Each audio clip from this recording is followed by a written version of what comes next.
Courie 11 rad the whole year, baby.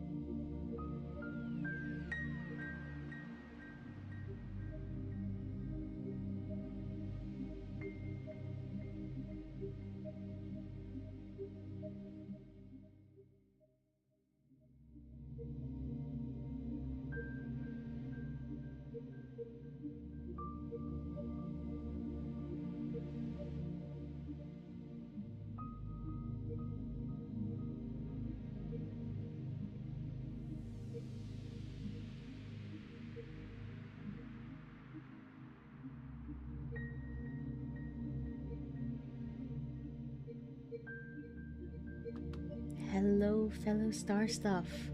Hello, happy Tuesday? I believe it's Tuesday. I believe it's Tuesday. Hello, welcome on in, Cadentia. I know you said it's no study. Anyway, you're still stopping on by.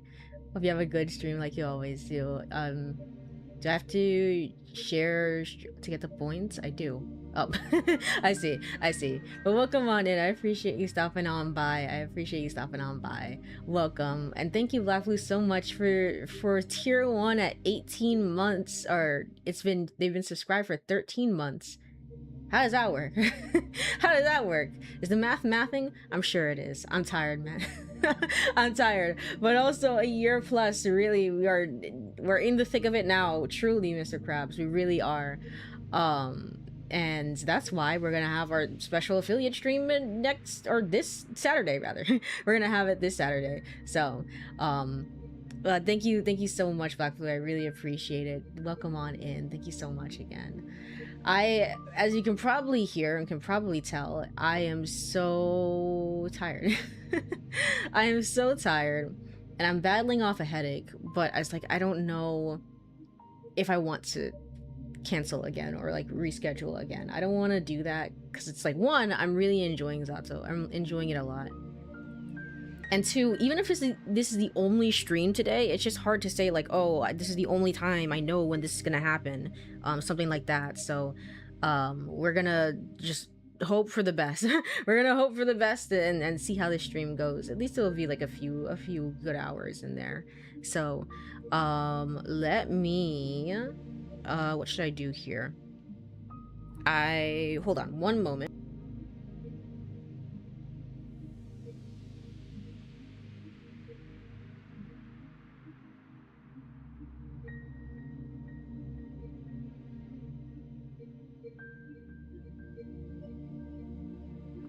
Alrighty, and then I can go and move over to gaming screen, which is going to be this one, I believe. Yes, okay, cool.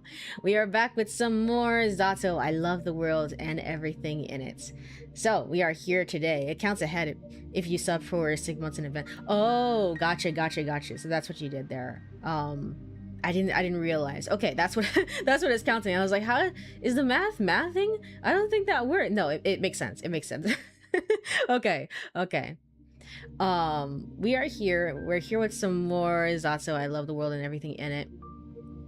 Last time we learned that the main character is so unbelievably normal in so many ways that just we plebs, we just fail to comprehend. We'll never have a protagonist that's as normal as Azia. We'll just never have one like this ever again, as we learned. Yeah, she's kind of going through it. Something happened, and it had to do with Tazia. Whatever was going on there, but it seems to have really kind of messed with her sense of self-worth in a way that is kind of, and the result is, everything that's happening here in the way that she's I have to go track down now I forgot her name because we haven't seen her in an episode. But the cool girl is just I don't take anyone's shit, that sort of thing. In the way that she always has to stick around her, and the way that she's always constantly bowing down to the bullies. It's a little unclear. I'm pretty sure, no, it's not unclear. I'm pretty sure it's definitely implied that whatever incident that whatever it was, surprisingly, the bully guy, Vadim, he wasn't actually a part of it. which is very interesting. But now she's but she was kind of going back and forth in her head of like, maybe I should go and hang out with these guys, like maybe I shouldn't. And the voice in her head was saying like, no, don't do it, because Vadim is gonna make everything worse. Which, true. True, I also believe this voice. But for the most part, the big thing that happened last time was that the game got so scary that my internet straight up died and left me all alone during the biggest jump scares of the game. So that was fun. That was so cool. That was so great. So awesome.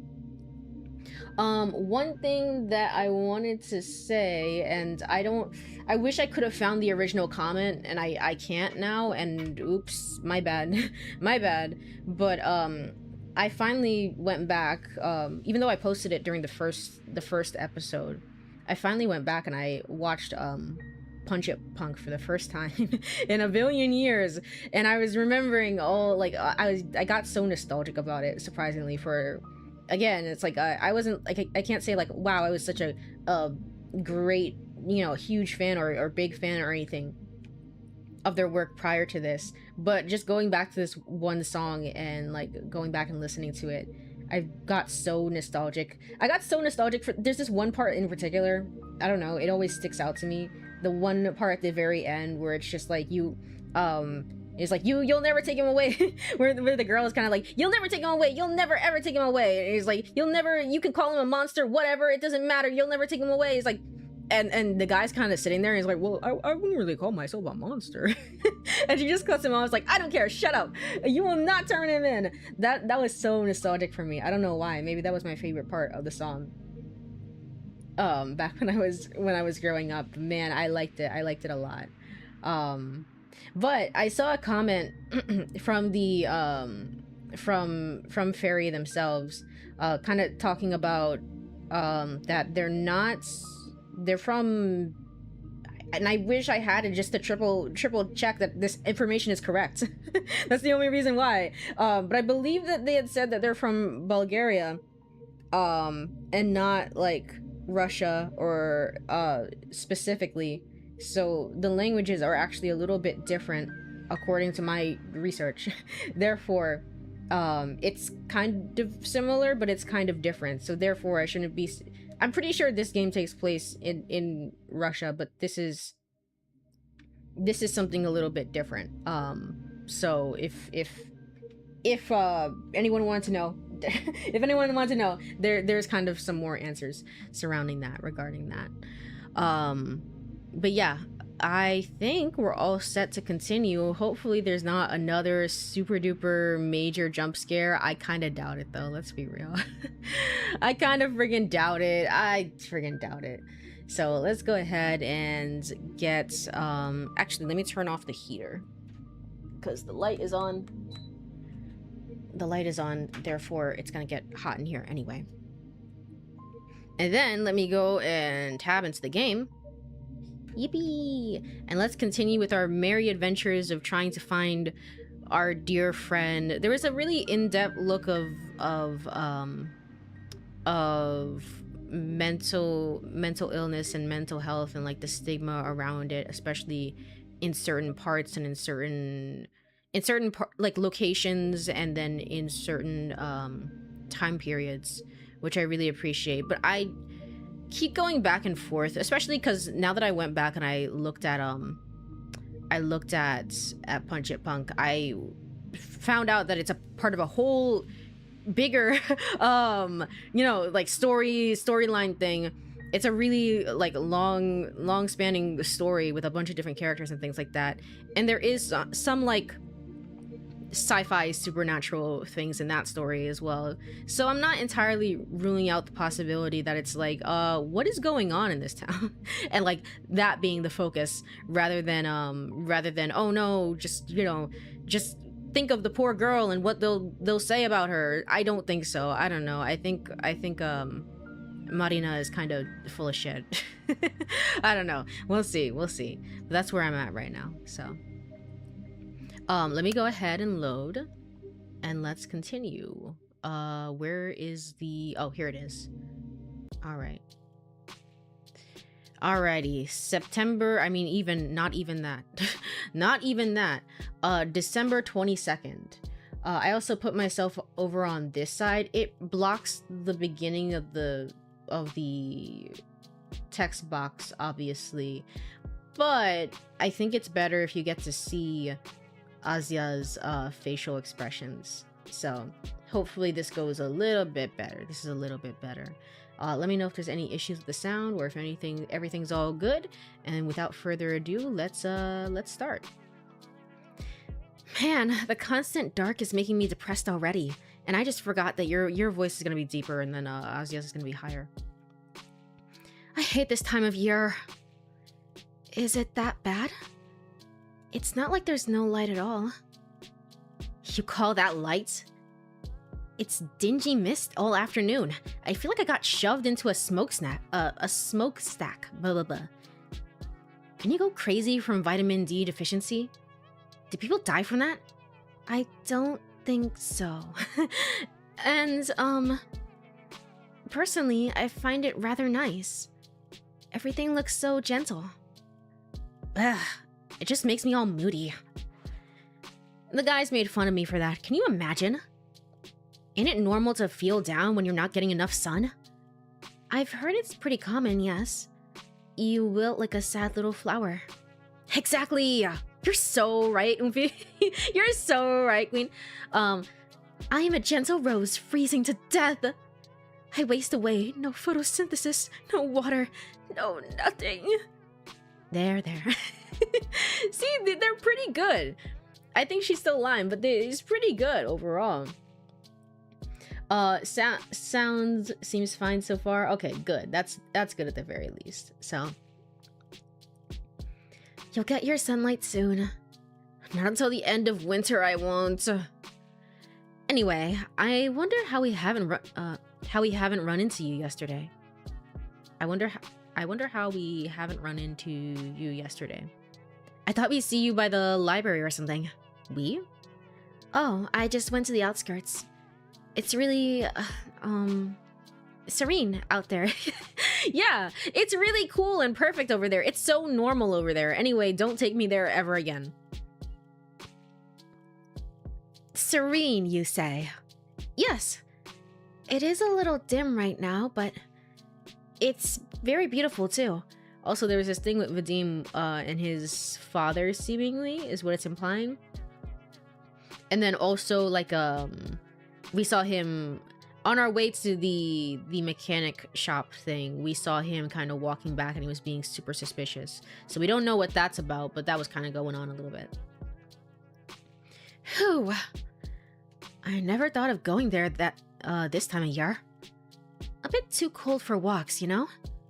Yeah, I understand. But hey, maybe I'm missing something. Like the season's charm and all. Huh?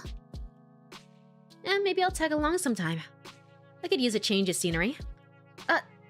That would be great. Please do, whenever. Yay! Then count me in. You know, our recent hangouts have been kind of sucky. Not with you, with my friends. Some of them have these stupid curfews now. Half of us have to be home by 7. 7! Can you believe that? Oh, wow. Why now? Parents are worried because of Ida being gone. Yeah, Ida, there we go. Ida, I remember her name. I totally remember her name so much, always and forever. Forever and ever and ever. I mean, I get it, but it's been 4 days. Yeah. No news on your end, I figure. Nothing. Marina's face darkens. She sighs. The adults organized a search party this weekend. Maybe you've heard? No. My dad was home. Mom, too. Oh, no, my dad was home. My mom, too. Oh, also, the other big thing. Last time I was saying, oh, yes, and the father is missing, too. Ida's father. That's not what it was saying at all. That's not what it was saying at all. I went back and I checked, and I was like, that's not what it's saying at all. I don't know why I read it that way, but that was a weird thing on my part. I just kind of got, like, lost in my own head about that one, and then when it showed up, hold on one moment.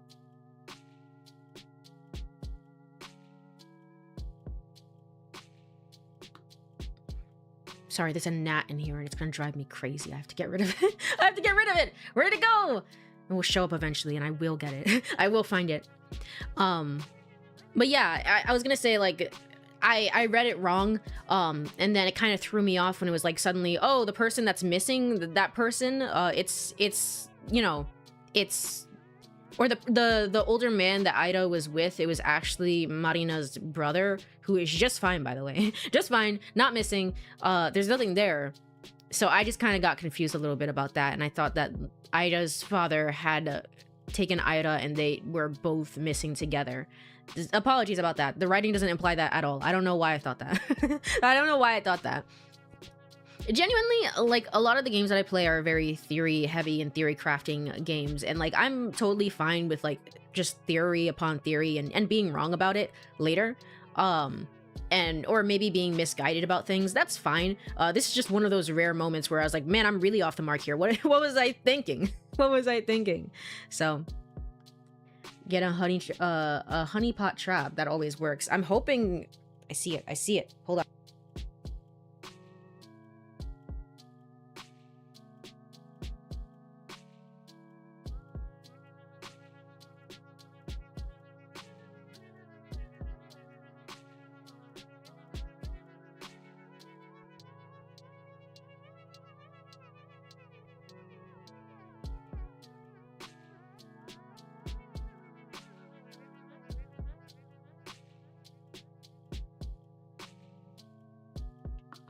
Welcome to the longest Courie Cosmos stream where she doesn't know if she actually got it or not.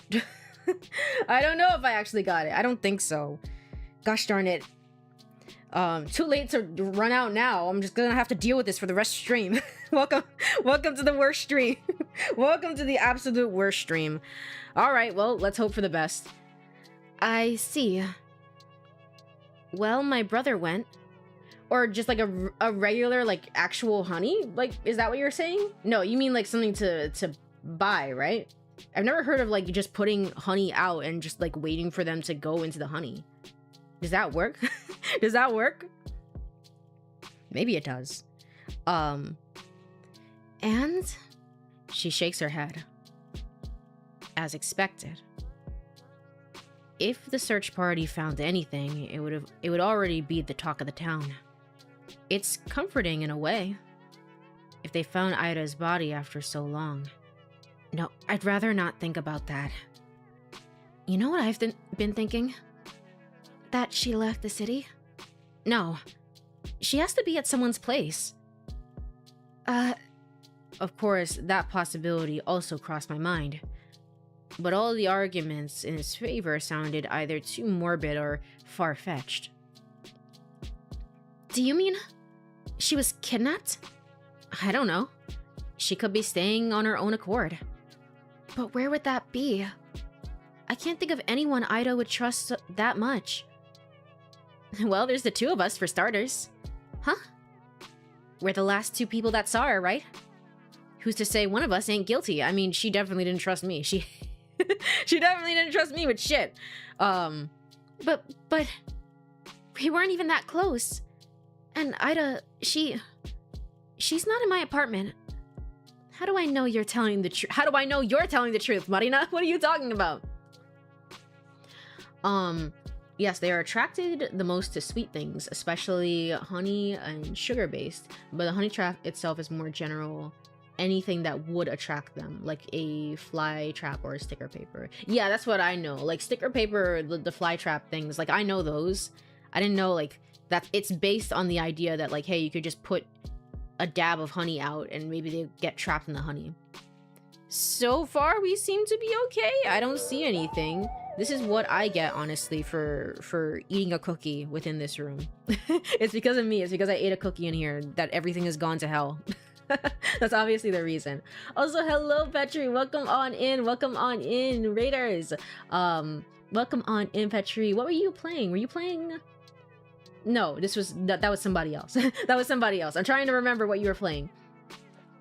I was gonna say Subnautica. I don't think it was Subnautica. I think that was somebody else playing Subnautica. I think that was somebody else. What were you playing? Welcome on in, everybody. I played Subnautica too. Okay, good. Okay. I have a memory. It is maintained. I can remember at least some things that I see. Okay. All right. Cool. I definitely did not copy the radio message. It's okay. Welcome on in, Jackson. Welcome on in. So you were right. So close, honestly. Dock off 2 points. Welcome on in, everybody. My name is Courie Cosmos. I am the delivery girl of the universe. Is it going better this time? I know you were rating it. You rated it in one time as well, and you were playing some more Subnautica too. Is it going a little bit better? Are the horrors that be still horroring, or are they a little bit low-key this time? Hopefully, maybe a little bit more low-key. Hopefully. So I forgot to paste it again. Silly Pretry. Honestly, I forget, honestly, that I have my own command that says the raid message. I forget that all the time. I forget to tell people what to say during a raid. I do it all the time. They don't know. It's just like, I hope you've been paying attention. It's like, paying attention to what? So it was works, actually. I got stuck under the map. Oh. Well, that sounds terrifying. It was an endless chasm of darkness with no escape. Sounds absolutely terrifying, and I'm so glad that I am not playing that myself. But it sounds like it was fun. It sounds like it would make for some very good laughs there. So I hope it was, very good laughs, as in streamer cries, chat laughs, that sort of thing. That's what I mean. But thank you again so much for the raid. I really appreciate it. If you have to raid and run, of course, for you or for anyone else in chat, feel free to do so. I'm here playing Zato. I love the world and everything in it, and it's so not filled with any horrors whatsoever that, I'm just like so fine. I'm just like so fine and so okay, as is the main character, who is so fine and so okay. This is a visual novel. It's we're trying to find a girl who's missing, I guess the best way to sum it up. Although main character going through a lot. So, but it does have a few jump scares if you are kind of sensitive to that sort of thing. I know I am, so I'm having a grand old time. At this point, it's just random chance. If we use a raid message, it's true, honestly. It kind of is. I need good vibes after that horror. Oh, you're not gonna... we can certainly try. Marina's on the screen right now, and Marina is good vibes. But, we can certainly try. So, if you gaze into the abyss gazes back at you. Truly. Truly. I'm gonna need it to stop looking at me entirely. Stop staring at me. But again, thank you so much for the raid. We're gonna try and keep things as horror-free as possible before the game inevitably goes off the rails again. Before it decides to do that again, for the tee-hee and the ha-has. But let me tab back into the game. And then continuing.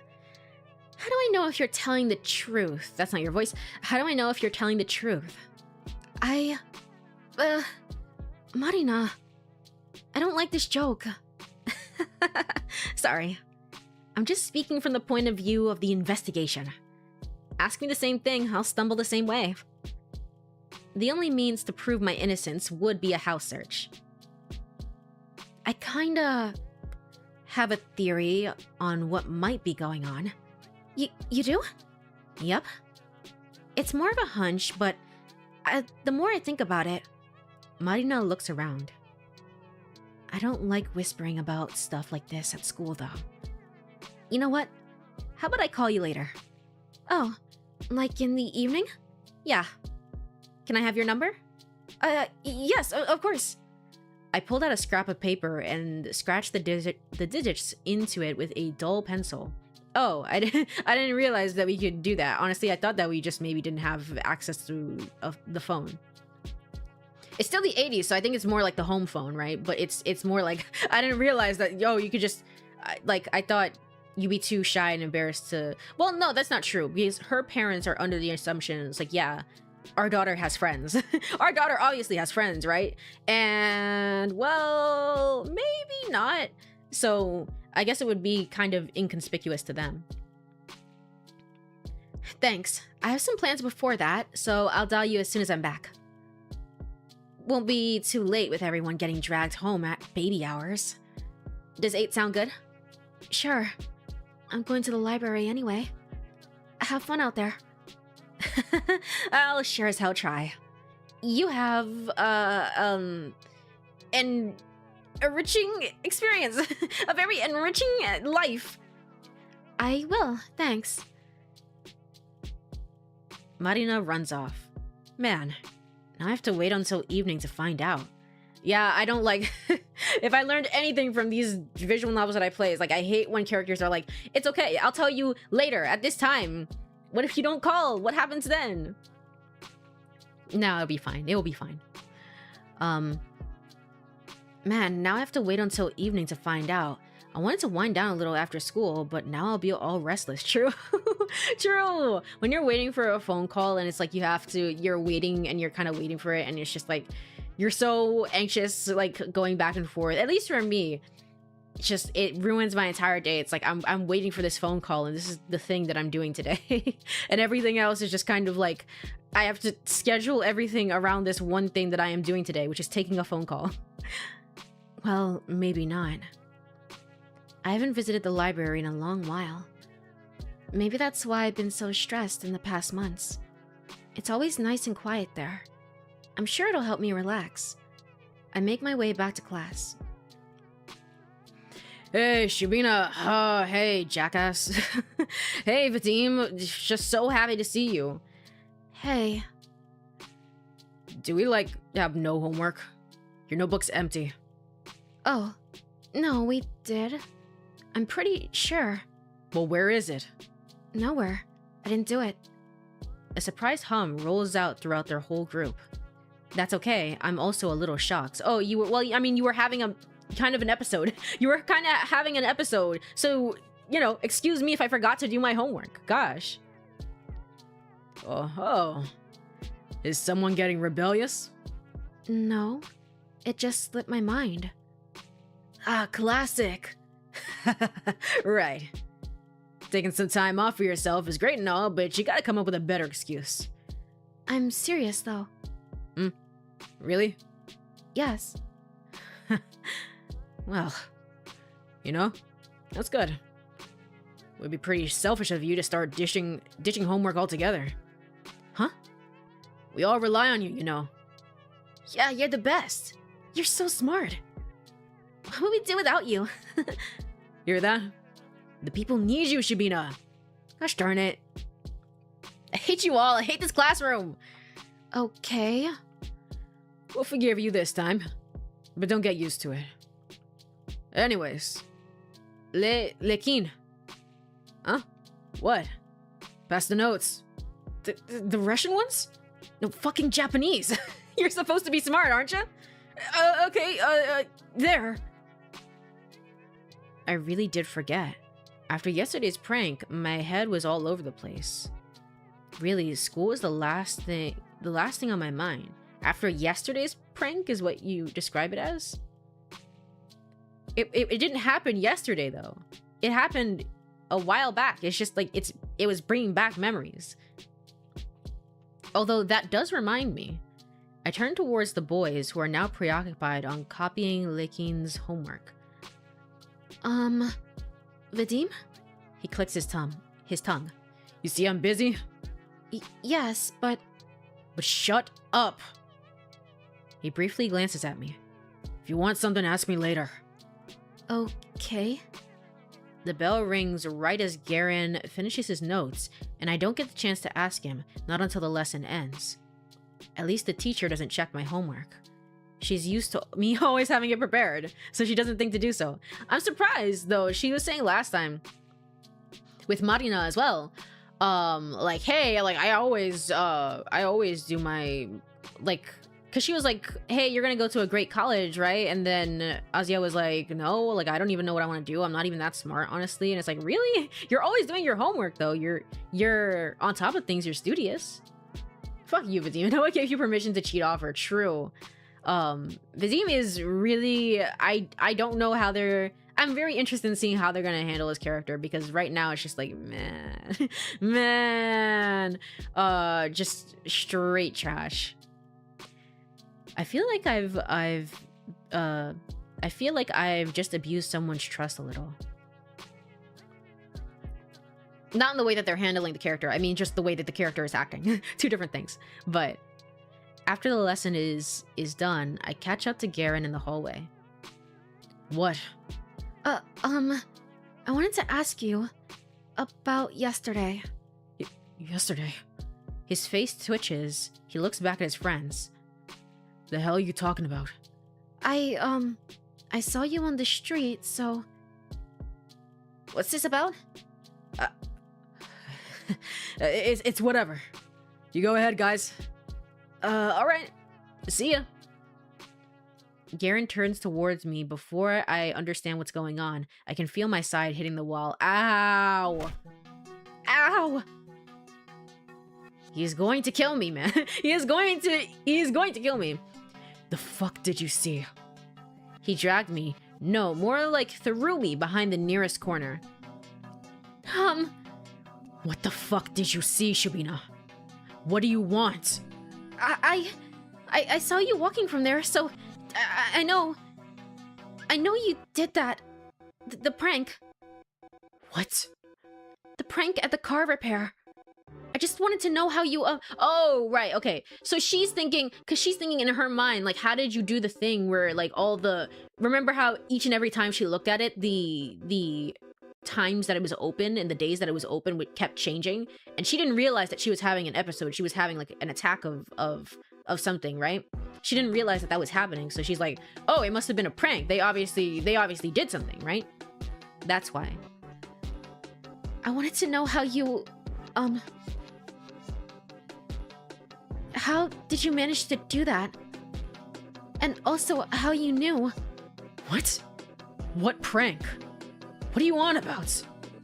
I know you did that. Don't pretend. I saw you walking looking guilty. It's okay, I think it's a pretty funny prank. I mean, I'd rather you didn't prank me like that anymore, but I've never seen anything like it. How did you do it? It was like a magic trick. Magic? The hell? Shabina, are you high? The hell do you think I did? Change the schedule. The one on the door of the car repair shop, I saw it. Why would I do that? Come on, Vadim. I know it's just one of your jokes. If you don't want me to, I won't tell anyone. It's just that... it's pretty obvious. I just want to understand how you knew about that. Garen takes a step back, looking at me up and down. Are you... Did you have a weird dream or something? No, Why can't you just answer me? He sighs and then runs a hand through his hair. I know you don't get out much, but stores change their working hours all the time. It's freaking normal. No, not like that. It's not about the hours. I want to know, how did you know I'd be going there? How did you know about Tasya? Yeah, what is this? What is this? He stares at me as if he's so confused, as if he doesn't get it. But I know he does, he's just pretending not to for some reason. Garen's afraid he'll get in trouble for messing up with the metal plates. Duh, of course. Of course. That has to be it. He really didn't think this one through, did he? Okay. I don't know what happened, but you're talking nonsense. Interesting. The way that she's... It feels like after the whole thank you scene and the whole, like, looking in the mirror, that whole scene, it feels like, in her own way, she has a little bit more confidence. Asya has a little bit more confidence than she previously did, if I'm being quite honest. He turns away. Thanks for wasting my time, I guess. He's leaving. He's going back to the hallway. No, he can't go. Wait! I grab onto his sleeve. He shakes me off. Damn it, get off me! I said I have no clue what you're babbling about. But Tasya's? I don't know any fucking Tasyas! He walks off hastily, as if I were contagious. Why? This doesn't make any sense. Garen has never had any issue admitting to a prank. Didn't he take pride in pulling them off? So if he's managed something so elaborate, shouldn't he brag about it to the boys? Why is he so dead set on playing dumb? It sure seemed like he had something in mind when I mentioned seeing him from across the street. So it's not like I made anything up. Even if he's scared of being charged for defacing the timetable, he's going a bit overboard with the whole oblivious act, isn't he? No. Maybe I'm looking at it from the wrong angle. I'm being too cynical. I'm expecting too little of this kind, beautiful world.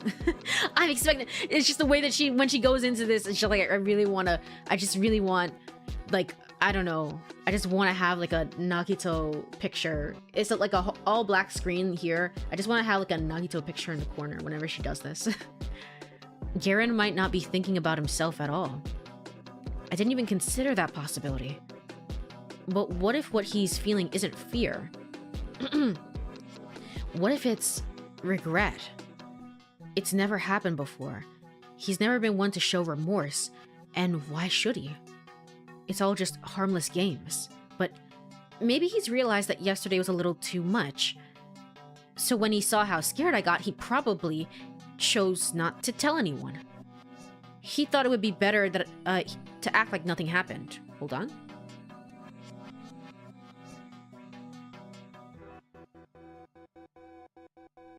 Okay. Sorry, email. Email. He thought it would be better to act like it had never happened. Just like those boys did. Yeah, it's everybody else in the same way, cuz like I don't know, I guess it's everyone else, like classmate A and B and whatever else. I'm thinking it's these same people, right? It's just not Vadim was included, not Garen. Of course, he'd never apologize. There's nothing to apologize for.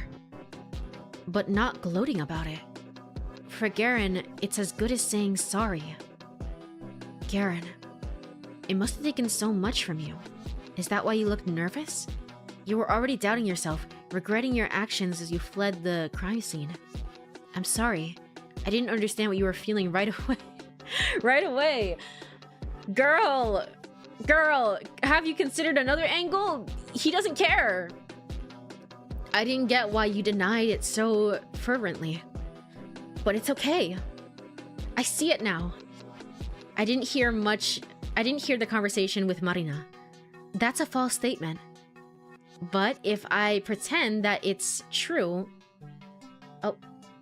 The title of this game still fries me, because there's a manga I read called The World is Still Beautiful. It's almost the exact opposite of this in vibes. I wonder if the creator actually perhaps read it and was like, not that it's inspiration, but like wanting to create your own story, and it becomes like this whole, it becomes like, it's a reference piece, I guess, more than anything. Not that it inspired this, but it's a reference of like, this is how this feels, and I want my story to be kind of like this.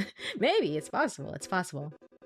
Also, hello, how did you know that someone out there, me, believes in you? And I hope you never stop believing in yourself, because you're truly wonderful. Welcome on in, Kenneth. Welcome on in with the kind words. And thank you so much for the 10 stream streak. 10 of them. Thank you so much. Thank you so much. 10 streams really of words of wisdom, if you really want to think about it that way. if you want to think about it that way, that's probably a good way of thinking about it. Thank you so much for stopping on by. I really appreciate it. I know I'm low energy today, but I appreciate the kind words. So true. But yes, we're certainly gonna need it for, again, Zato, the horrors that be. The horrors that be. I love the world and everything in it. Yeah, possibly. As long as it's not jump scaring me. So, but I hope you've been doing well today. I hope you've been doing well. That's a false statement. But if I pretend that it's true, if I don't do anything with that information, if I don't change the way that I see either of them, then it becomes reality. It cannot be objectively disproven. Nothing happened at the car repair shop. If both me and Garen believe that, if both of us act like that is the truth, it will become just that. That's not how it works. No! What do you mean? What is this? What the hell is this? What is this Never Seven bullshit? It was just like, yeah, just believe it and it will become reality. It will become your reality, specifically. That's incredible. I would have never thought that he'd do something like that. I didn't know he understood such things. Yeah, like little lines like that where it's like, she doesn't definitely mean for it to come off as like, oh, like holier than thou, but inadvertently, by having a mindset like this, it is very much like I am the, I don't know what you call it, I am the saint, and all of you are the little ants, and I have to just forgive you over and over and over again. It does kind of veer a little bit into that territory. I'm still not sure how you learned about Tazia saving me. Tazia, okay, so Tazia was the one that saved you. It wasn't Tazia's fault. Or how he knew I'd go there again. I'm sure he heard about the incident, but I suppose stuff like that is not important anymore. Interesting. Okay. You've offered me the option to undo what happened yesterday. It's very special coming from someone like you, and I appreciate the sentiment. I won't refuse. Thank you for that, Vadim. Thank you so much. Huh. And there's this weird idolization of Vadim, I guess, because he's the worst of the bullies right now, but he wasn't involved in the other incident. Like even the way that classmate D has a name, has an actual name that we literally just heard, but it's not like their nameplate updates to classmate D. It really is just kind of everyone else, and then Marina and Ida and Vadim. And who cares about the rest of them from the main character's perspective. Like, I think it's intentional, and that sort of thing is very interesting to me. The town library. It feels like it's been ages since I last visited here. Objectively, it's very small. My mind involuntarily compares it to the Lenin Library in Moscow. I was so blown away by its sheer size during our 6th grade field trip. In contrast, this tiny reading hall borders on being claustrophobic. Its walls are the same shade of green as the school cafeteria or the corridor of a children's clinic. This is real? This is real? You know, everything is real. It's the same shade of green, as well as, you know, the chairs and the table and the books and honestly everything. It's all the same shade. Are you okay, girly? And yet, it's more of an artistic choice. I get it, but also it's really funny to think this is literally just what she sees. It's just like, I don't know. Maybe you need to turn down the little green filter, the green and purple filter. You need to turn that a little bit more to the other way. Maybe try that.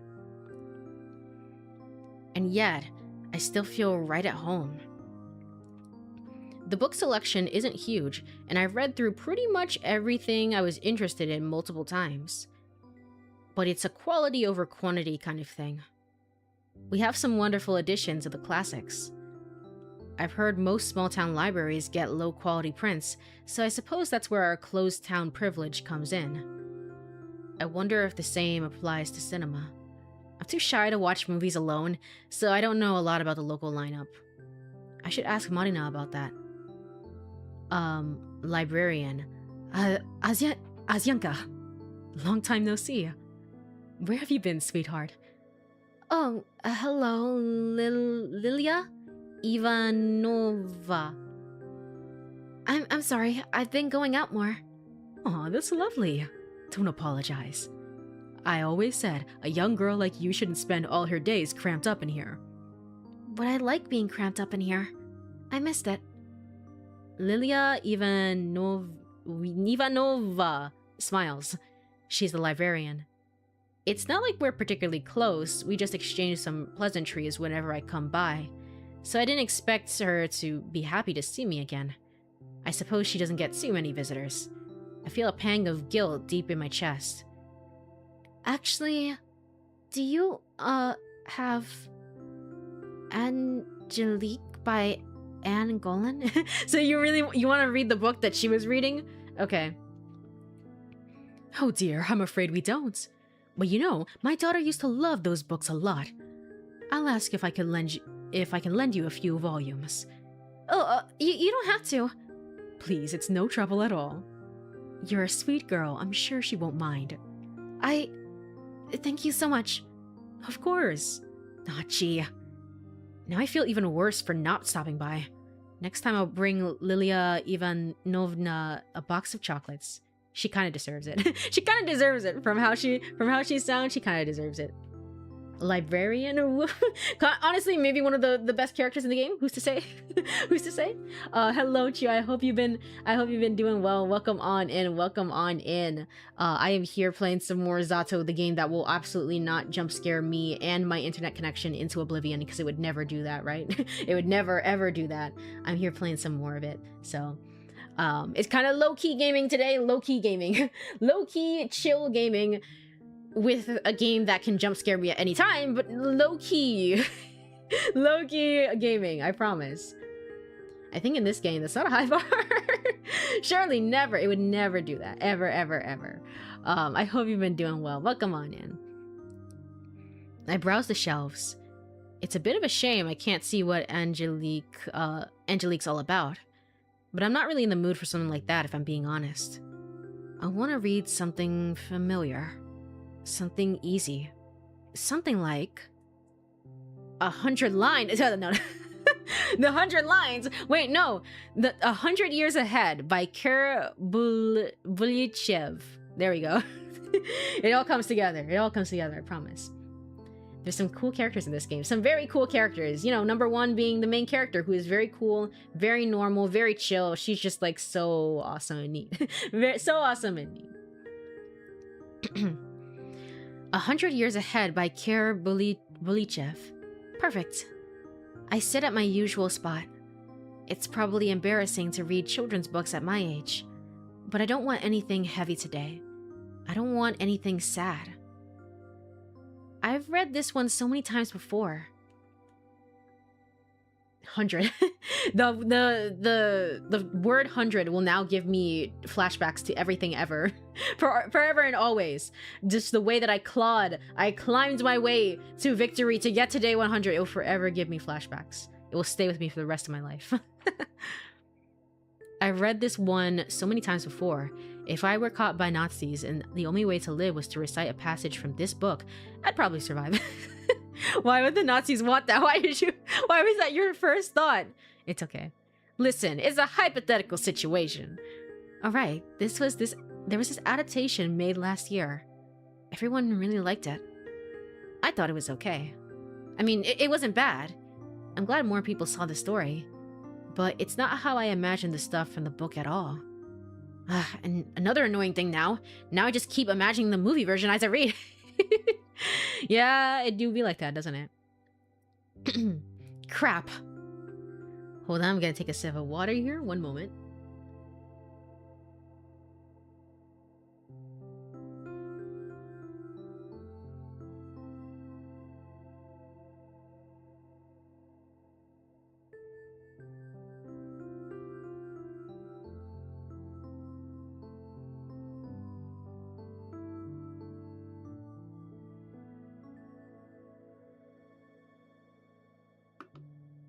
It's true though, when you watch the movie adaptation first and then go into the book, which I haven't done too often, maybe like once or twice ever in my life, unfortunately. If I watch the movie, I'm watching the movie. But if I read the book, then sometimes I will go and watch the movie. It feels like it's better to do that, because if you're watching the movie and then go to read the book, what inevitably ends up happening is that you just keep imagining the sets, the way that they shot this. You're doing the same cinematography in your head. You can't imagine the characters as anyone but those actors. There's no imagination. You have to remember how the adaptation did it first in order to understand how the book is going about describing the thing that you just saw. For most people, visual sight is more impactful in the way that like you could see, like seeing things rather than having to read it and then conjure something in your head. So that's why it kind of sticks a little bit more. I need to keep the way I've always pictured it in mind. I need to really focus. My concentration increases with each flip of the page. There we go. I always say it's best to read the book first, then watch the movie. Better to understand the story in your own mind before seeing a way the director wants you to see it. Yeah, I would say so. It also, I feel like it's just a general exercise in creativity. You know, you don't have to be like, oh, I'm acting on a stage, or oh, I'm picking up a pencil and drawing, or oh, I'm playing a musical instrument. You don't have to do any of those things to just pick up a book and read and just have that mental like creativity exercise of just like, here's how I see it in my mind, here's how I piece things together. It gets you thinking outside the box, because you inevitably are thinking about it in your own way, which is why it's so important to read. This has been your lessons about reading with Courie Cosmos, except, you know, when was the last time I read? Gosh, unfortunately probably 2 months ago at this point. The only thing I both read and watched was Death Note. Did you watch? Hopefully not the Netflix live adaptation. Hopefully not that one. But you mean more like the Death Note manga than to anime. I hear the anime was pretty good for the first half and then not so good for the second half, but I'm not entirely sure. I've only seen like the first 1 or 2 episodes for Death Note. My concentration increases with each flip of the page. I need to keep the futuristic tech in mind. I need to keep the future world in mind. I need to keep the present world in mind. I need to keep the aliens in mind. I need to keep the mylophone in mind. I need to keep everyone's face in mind. I need to keep Werther's face in mind. I need to keep Kolya's face in mind. I need to keep Alice's face in mind. I need to keep Tazia's face in mind. Don't jump scare me. Okay, I looked away just in case. I was like, I see Tazia, I scream. I scream. Yeah, I don't know what you're thinking, girly. I need to keep her face in mind. Keep it in mind. Keep it in mind. Keep it in mind. Keep it in mind. Keep it in mind. Keep it in mind. Oh gosh. Jump scare faces. Hopefully not. Please. Everything is so relaxing, girly. Please. Don't jump scare me. I'm gonna turn down the volume a little bit just in case. The volume of the music. Please. I am begging you. This isn't helping me relax at all. I love the entire Death Note anime, although the first half was a lot better. Gotcha, okay. So, I hear it's more of a pacing thing for the second half. It's just more of a, there's a lot to get through. We just gotta go. We just gotta go.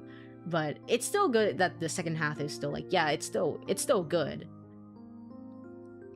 Second half IMO is less good, but not necessarily bad. It's just that the first half was something else. Yeah, the first half is probably pretty fateful, or does at least a lot of world building aspects in a way that maybe the manga even didn't. So, jump scare face is not in the library, please.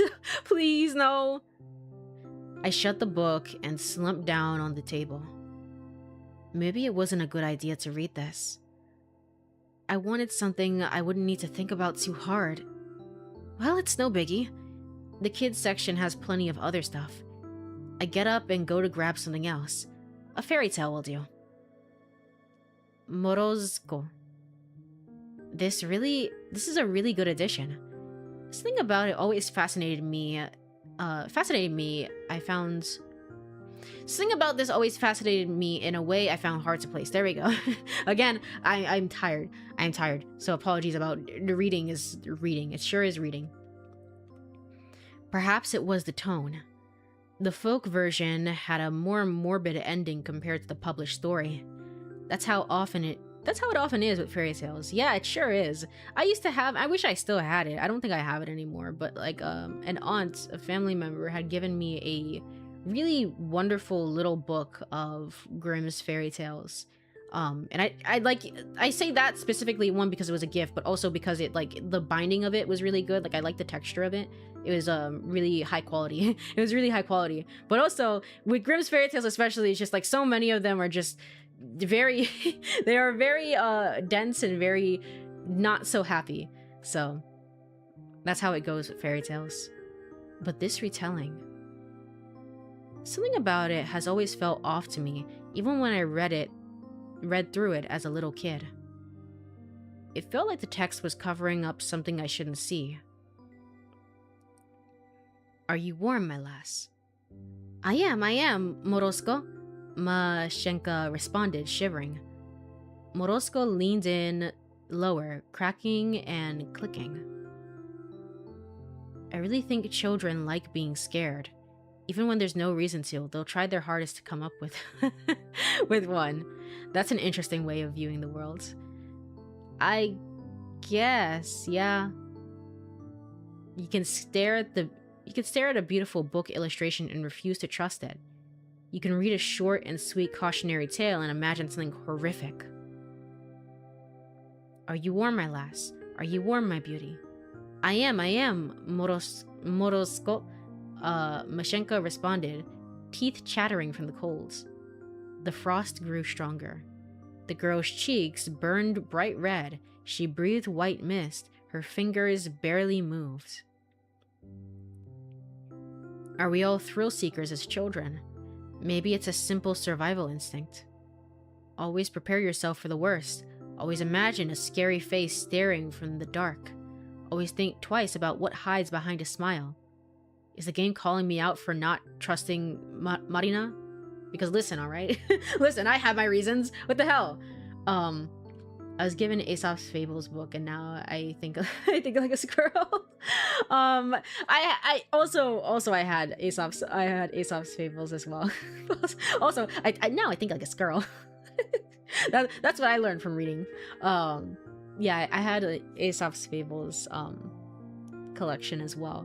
There's so many, like, I don't know, the gift of reading, the joy of reading. I remember reading, there was that one comic. It was the very first time that I had experienced, like, comics could have stories that were pretty interesting and could be very, like, autobiographical or deep or anything like that. What was this one comic? It was about growing up in an Asian households. And it was from my brother. My brother was reading it, I believe, for school. But it was... I picked it up and eventually read it. And it was really good. Yeah, I think it is. It's American Born Chinese by Jean Yang. Yeah, this one. It's really, really good. It taught me that you could tell all sorts of serious stories. I think this was like the first real, not probably the first real serious story, but like outside of a classroom, probably the first real serious story that I'd ever experienced. So, you know, it was pretty good. It was pretty good. Break time. It is break time. It is break time. Let me go ahead. I'll go and I'll go to Burb screen here. Thank you for the reminder, Black Blue. And I will also set my alarm for next time. If you are here, it's time for the first break of the stream. Stretch, get some water, all the good stuff. I will be right back in about 2 minutes. See you then.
Alrighty, I am back.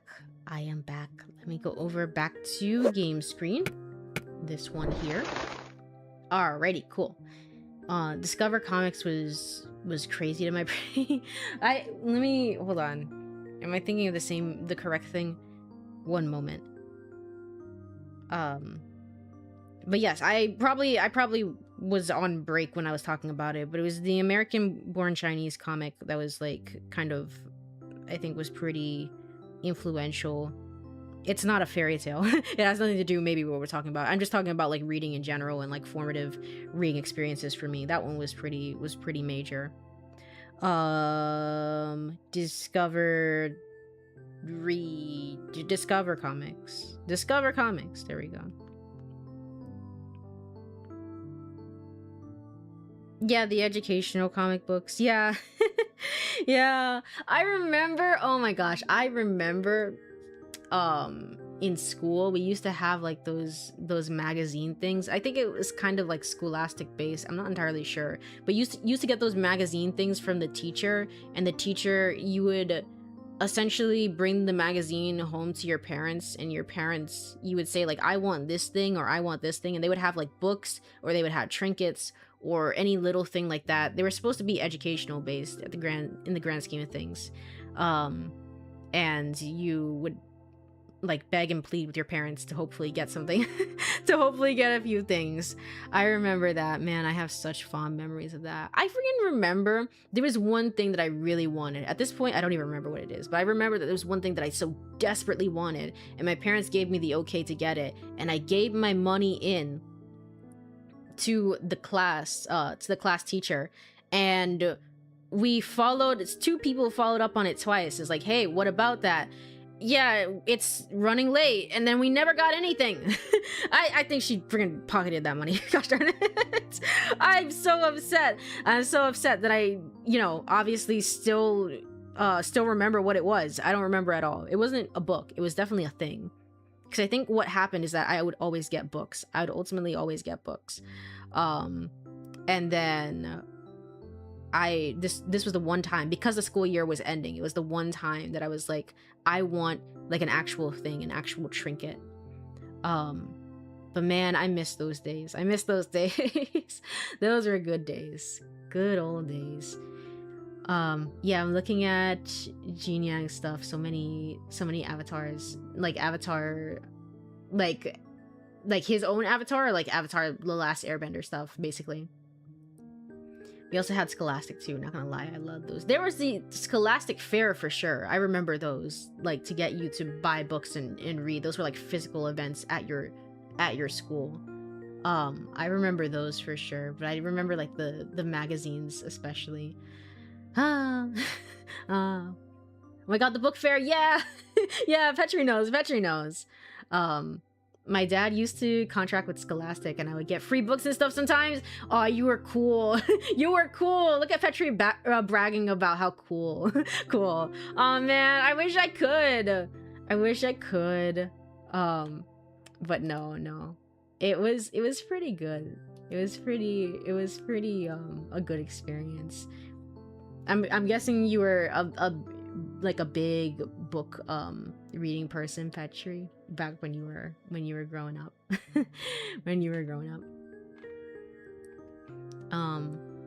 Yeah, it was Avatar The Last Airbender. I see. Okay.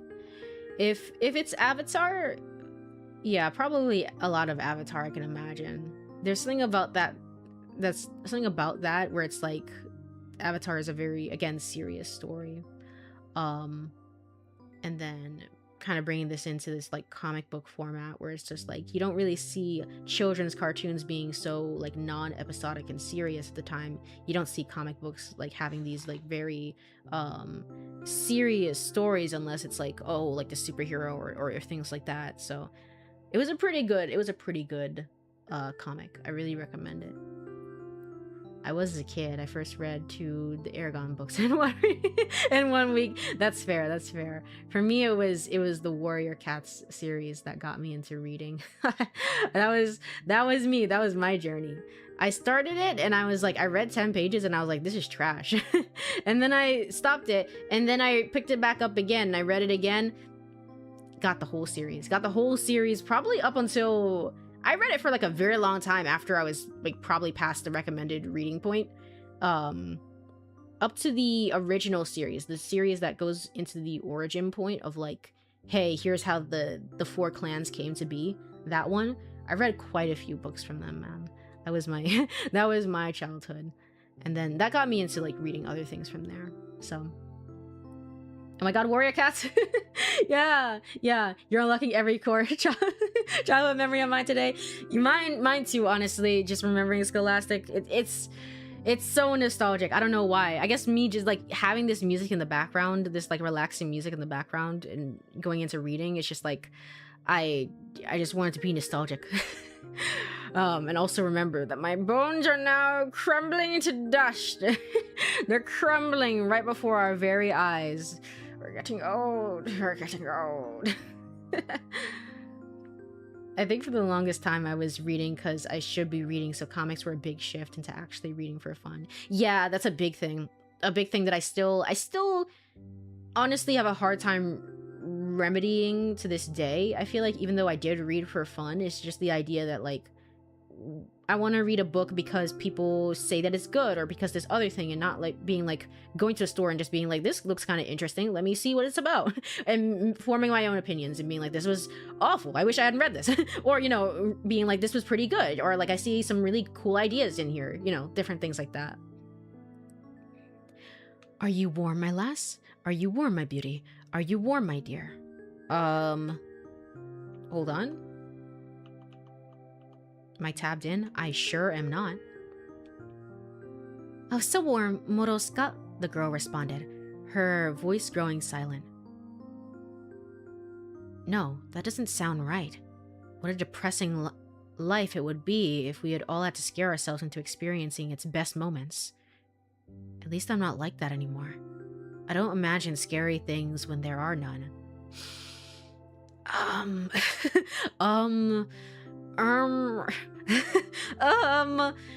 Because I know the world is better than that. I know there is way more to love than there is to despair or fear. It's not some impulsive emotional choice. No, it's the only rational conclusion to everything. Then Morotsuko took pity on the girl. He wrapped Mashenka in a heavy fur coat, covered her in a blanket of snow, and warmed her up. Right. I'm flipping through one stunning picture to another. This is far more enjoyable than the original. The folktale is predictable. It's so simple and crude, it's underwhelming. The good girl respects the rules of the ritual and lives. The bad girl breaks the rules and rides back to her mother as a frozen corpse. It's a time investment that doesn't always pay off when I could be doing other things. It just got replaced by other things. Yeah, exactly. I feel like I don't know. I feel like that's probably what I would say as well. Where it's like some things could be pretty good. They can, as you get older especially, I feel like you get to this point where it's essentially like, hey, like I have my own opinions about things rather than just like reading to consume because, oh, I am a child with big bugly eyes, here I go, right?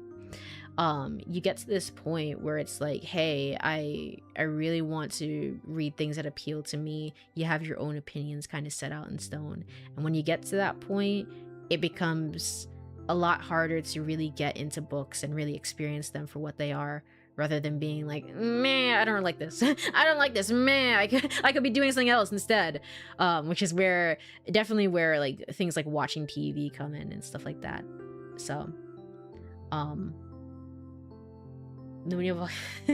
welcome on in. Thank you so much for stopping on by.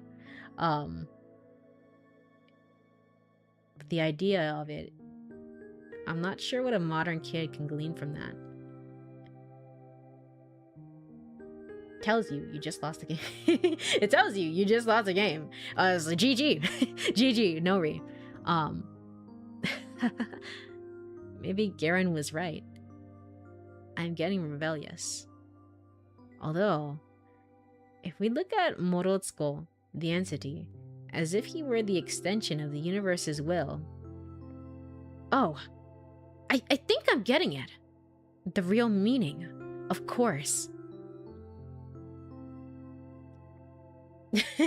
Spicy words tells you, I have not lost this game yet. There's no choices. There's no choice in this game. It's one ending. I can't possibly lose, right? I lose when I put down the game because of jump scares. So, I think I'm getting it. The real meaning, of course. That's what it is. Morotsuko is the natural order. It's the will of the worlds. Yes, you may fear it. You may find yourself in a situation where any positive feelings toward it seem impossible, but you must gather all your strength to love it still. And then, you will surely be rewarded. Yes, yes, yes. How have I never not noticed this before? It's been beating me over the head all along. Now I see. In that sense, it's an incredible story. In that sense, every child across the world has got to read it. I look down at a page I've never seen before. It's Morotsuko and Mashenka, and every other character's face smiling wide and looking right at me. I did it. I got the message. The lesson you've been trying to get through to me all of these years. I finally understood it. This is my little celebration. This is my acknowledgement. Today, I realized something very good and important.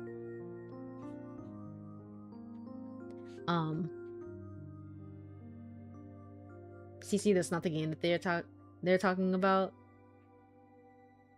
Sorry, I don't understand. I don't understand, obviously, I don't understand, sorry. In Minecraft, of course. In Minecraft. I stare at the page, this never before seen page, and I'm filled with gratitude. I know it's just for me and my eyes only. Nobody in the world but me has seen those faces, seen those smiles. What an incredible honor. I'm such a lucky girl. Goodbye, Lilia Ivanovna, if I could say your name correctly. I never will. Oh? Goodbye, Asya. Stay safe. Of course I'll be safe. Because I've got this amazing blessing, this acknowledgement on my side. I'll be okay, no matter what. I would say and be so content and happy with this if I didn't know that she's gonna go crazy by the end of this. Maybe she won't. But also, she's not doing so well right now, so probably that's why.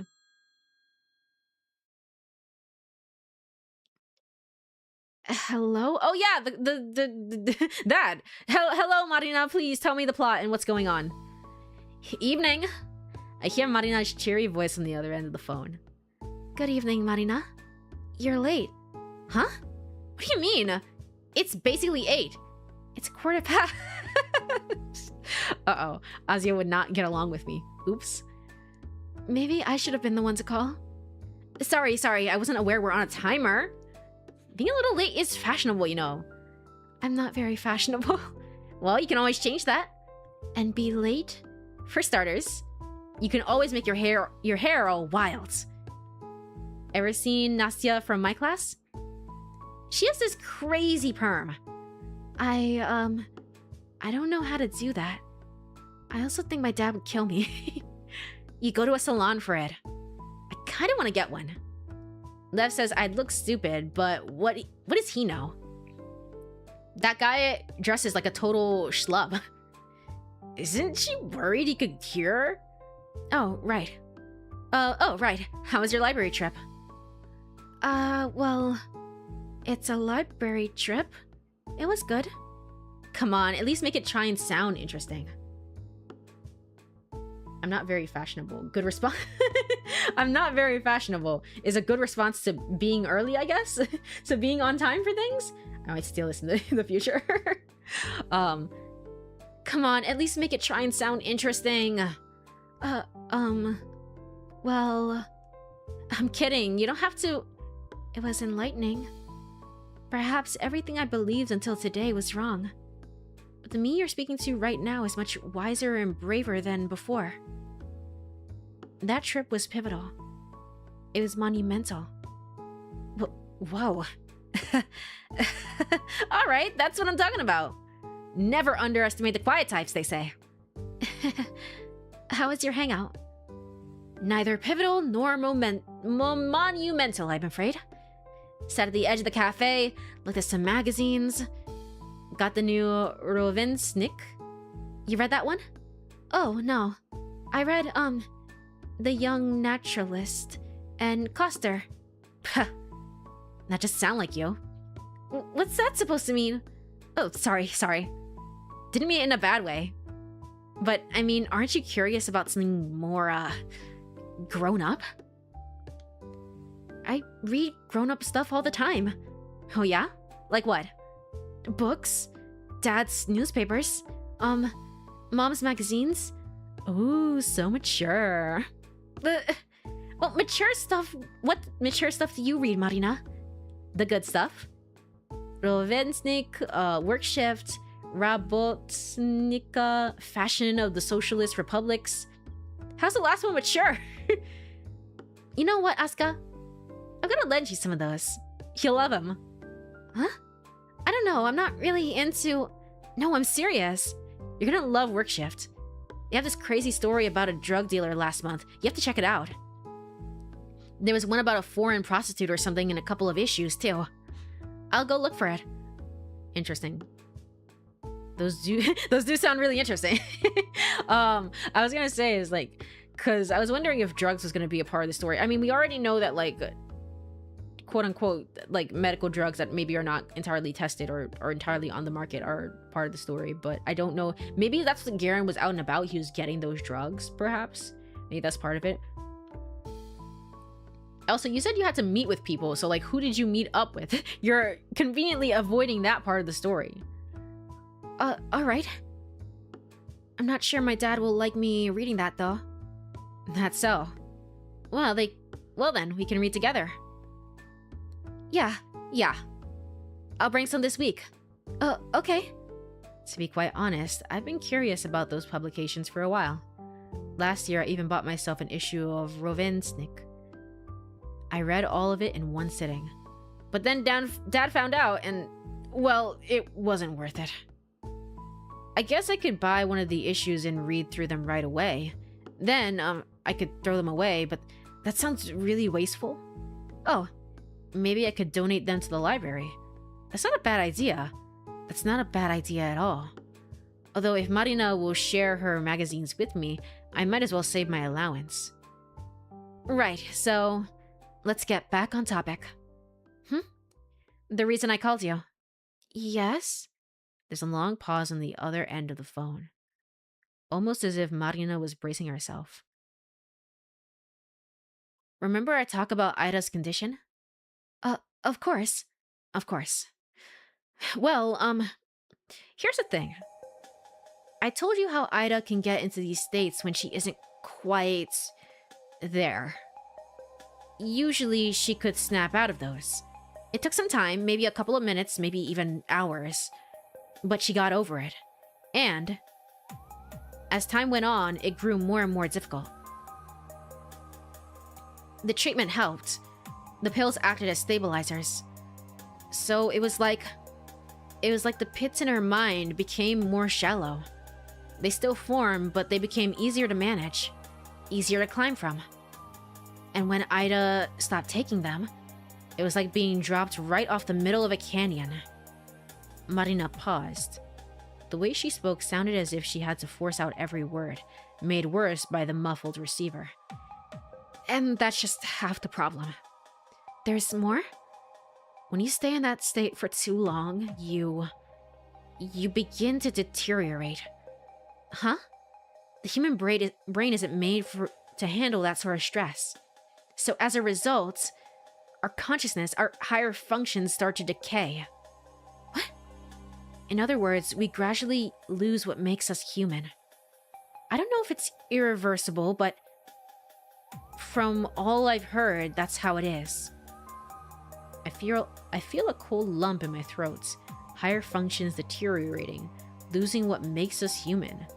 Just what the hell kind of illness is that? Yeah, that's what I was thinking as well. This is kind of, again, this is what I mean. It's a good like general talk on mental health, but like also consider that like something is not right in this town, and like maybe everyone is lying to me, perhaps, mayhaps.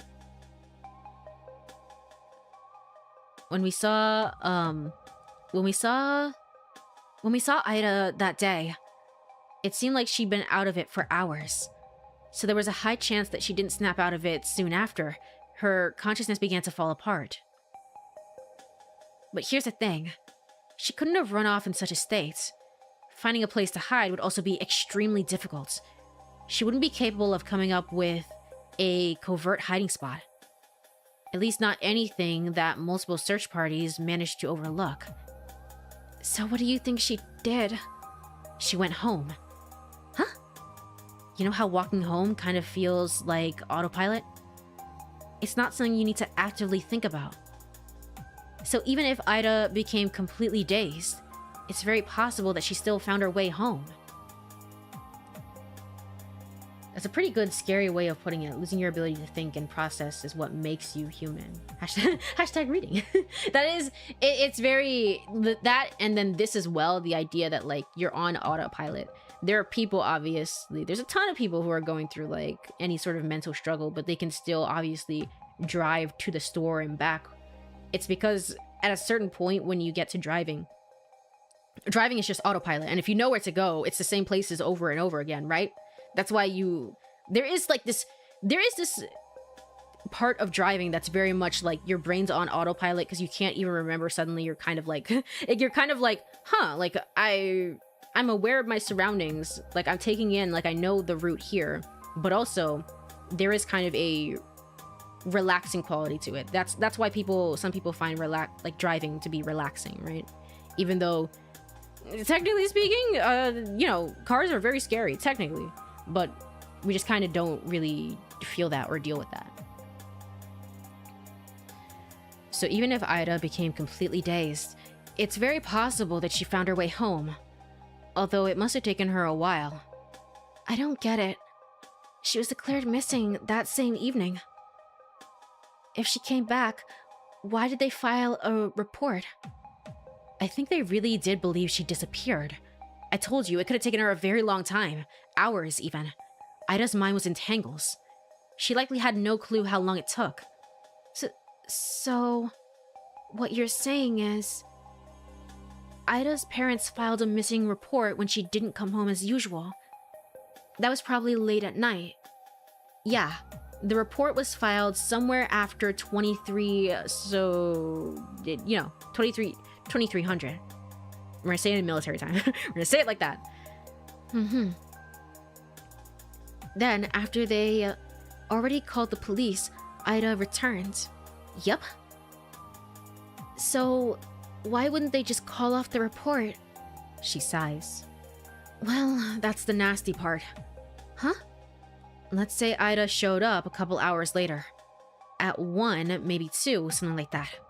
Consider the state that she would probably be in by that point. Consider how Ida kept her condition a secret. How would she have avoided both home and public spaces? How she, rather, avoided both home and public spaces.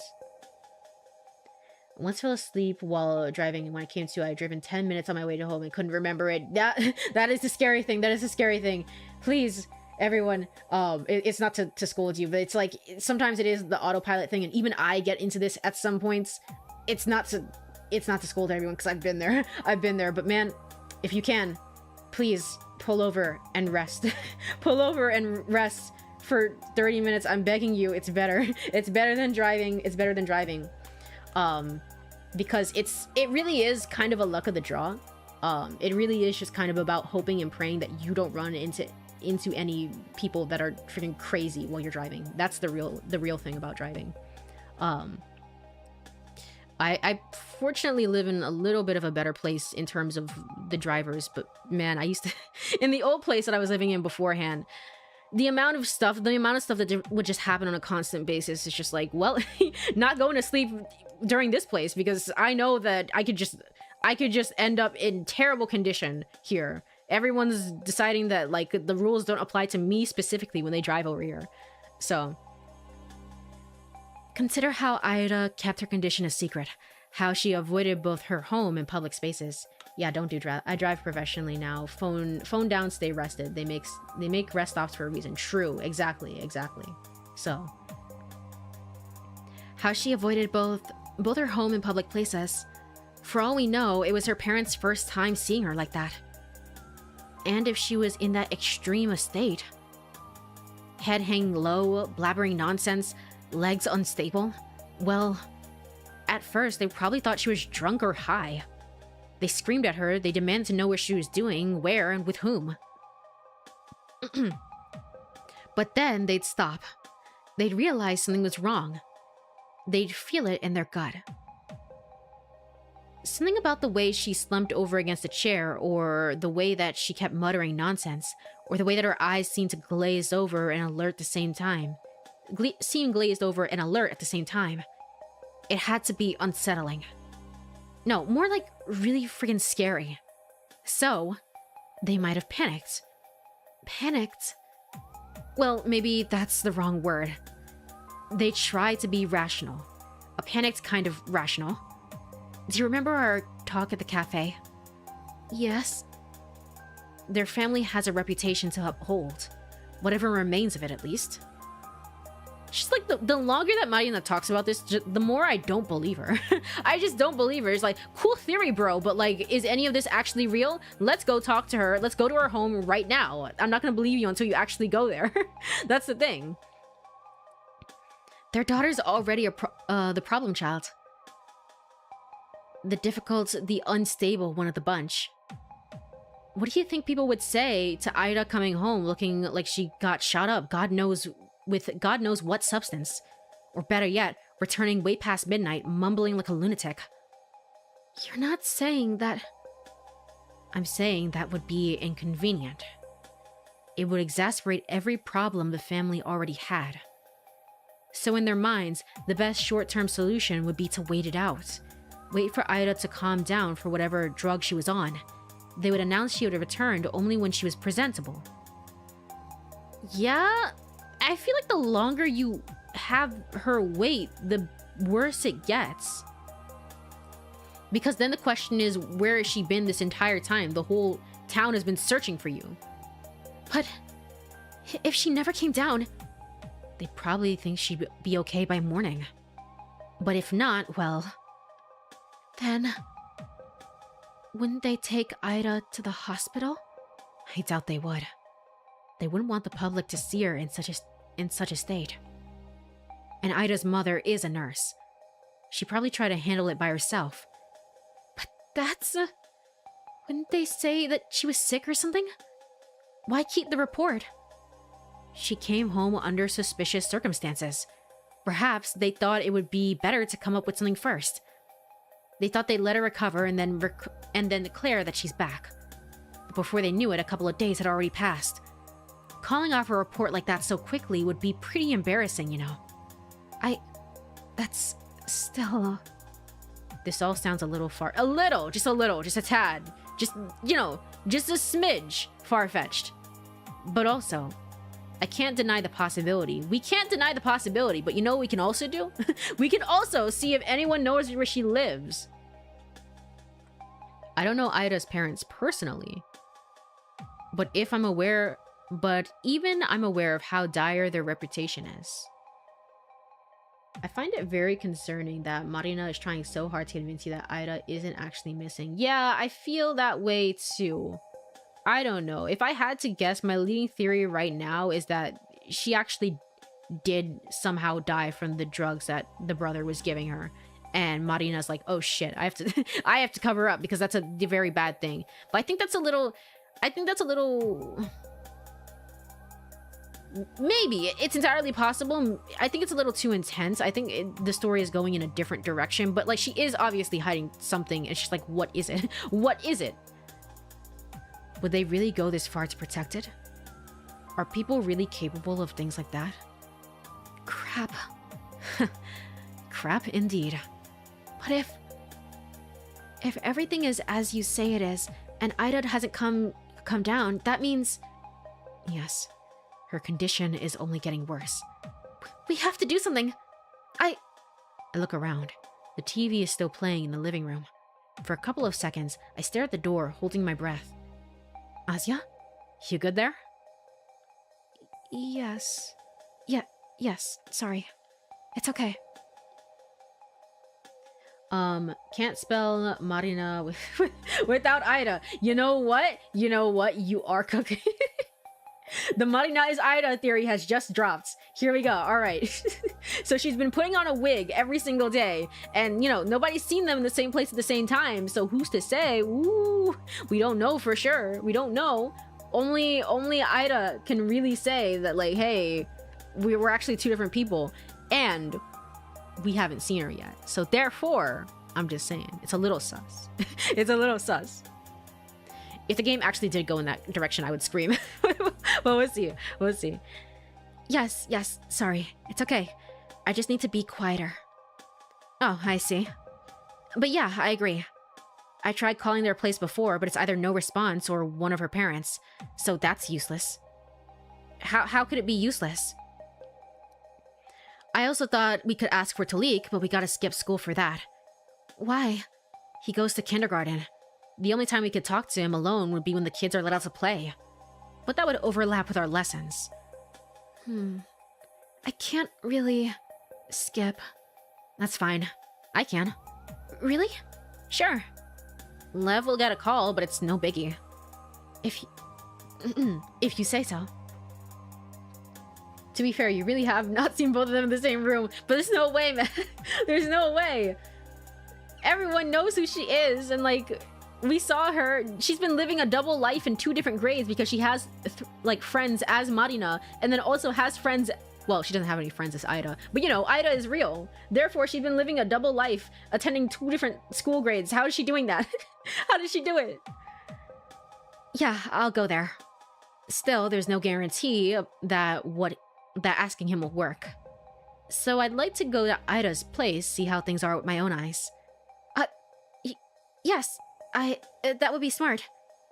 But I think it might work better if I'm not alone. Okay, so she really is going. She really is concerned. She really is like, hey, let's go. Let's check this out. Interesting. Still doesn't take away from the theory that maybe she knows that, like, hey, Ida isn't alive, but it is kind of interesting that she's going out of her way to do that. You want me to tag along? If you don't mind. We can meet up after your classes end. You have how many lessons? 5. Okay, great. 12:30 at the gate then. You in? Of course I'm in. Awesome. Then I'll see you there. Yes, see you. Wait. Can I write your number down as well? Yeah, of course. I marked down on the notepad I've been doodling in. Okay, got it. Now you can annoy my brother all you want. I'd never. I'm just joshing. Good night, Asya. Good night. Beep. ...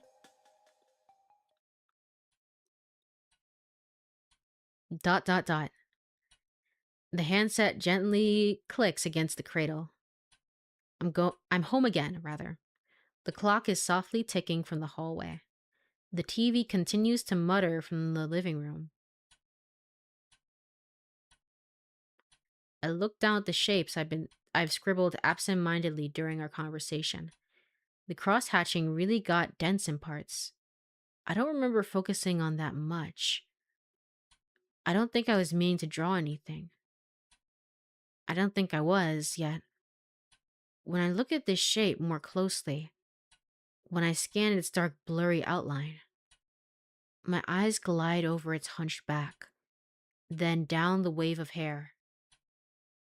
Deeper, closer toward its face, where its face is meant to be. I just don't like any sort of where things might happen. The shadows shrouding it are much too heavy. There's just one thing that my mind can parse. 2 things. I smile at Ida's frightened eyes. A smile as Ida's frightened eyes are locked with mine. I miss you. I really, really miss you. Huh. Interesting.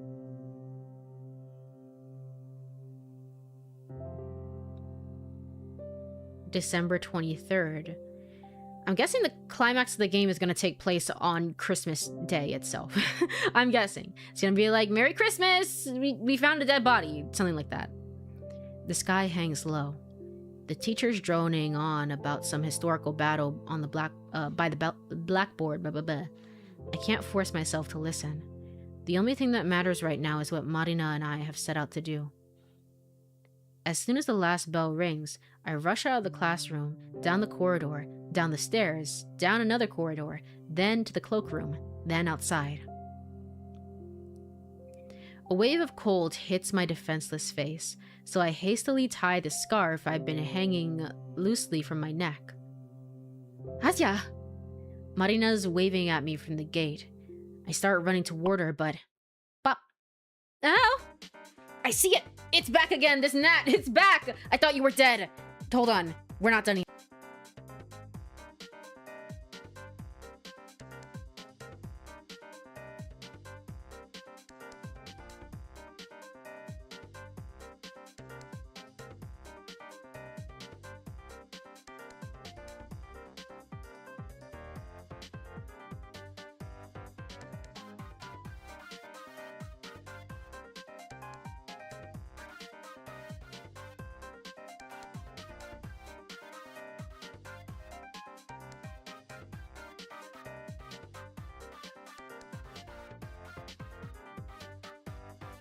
It's gone, and I'm miserable. Why does it keep doing that? It just keeps flying around my eye and then going away. Why is it doing that? Enjoy the new tunes, though. This is a new song, I think. I don't think we've actually heard this one before. This is nice. I like this one. Merry Christmas, unwrap your present. Yay! I'm sure things are just gonna be so fine for the main character by the end of this. I'm sure they're just gonna be super duper okay. Wahaha. Die, German spy. Oh, it's the children. I was like, what is happening? Are we introducing a new character? Some kid manages to snipe me with a snowball. I wobble, feeling chunks of it falling and melting in my hair. Whoa, that was one heck of a shot. Whoa, nice throw. Okay, maybe don't praise it. I mean, who the hell do you think you are, aiming at ladies like that? Ladies? What ladies? She's with the spy! Get her! Huh? Oh, we're gonna die! We're all gonna die!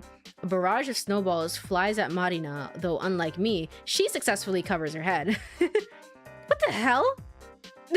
Tanya! Gleb, Tanya, I'll tell your moms! They don't like you anyways. Hasya, let's go. Grab my hand. Yes, let's... We run across the yard, our poor sides catching the brunt of the artillery fire. These are the children though, right? We're saying it's kindergarten?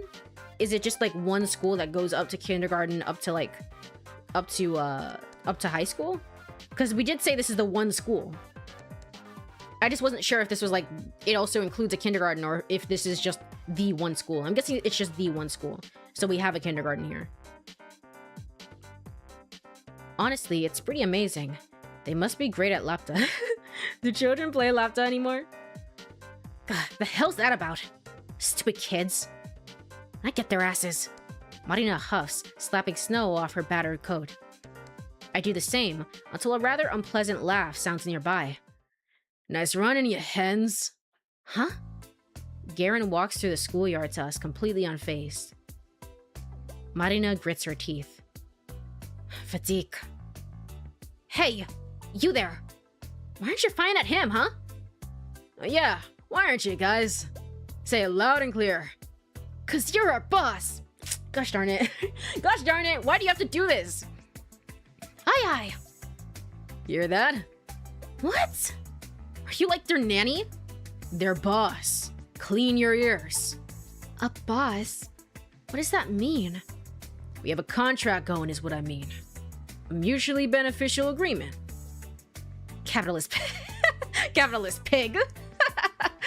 She's so funny, man. I love her so much.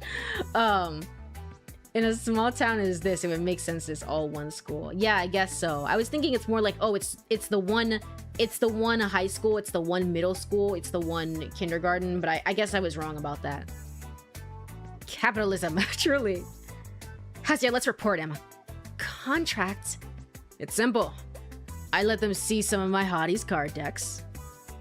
In exchange, they give you two a little workout every time you cross the yard. Great show, by the way. I saw it again. It's real. I will find it, and I will end its existence. It's out here, somewhere. Why won't it stay in one place, though? Gosh darn it. What kind of a card deck? Wouldn't you like to know? It's normal playing cards, but with sexy chicks printed on them. There's naked ones, too. Whoa.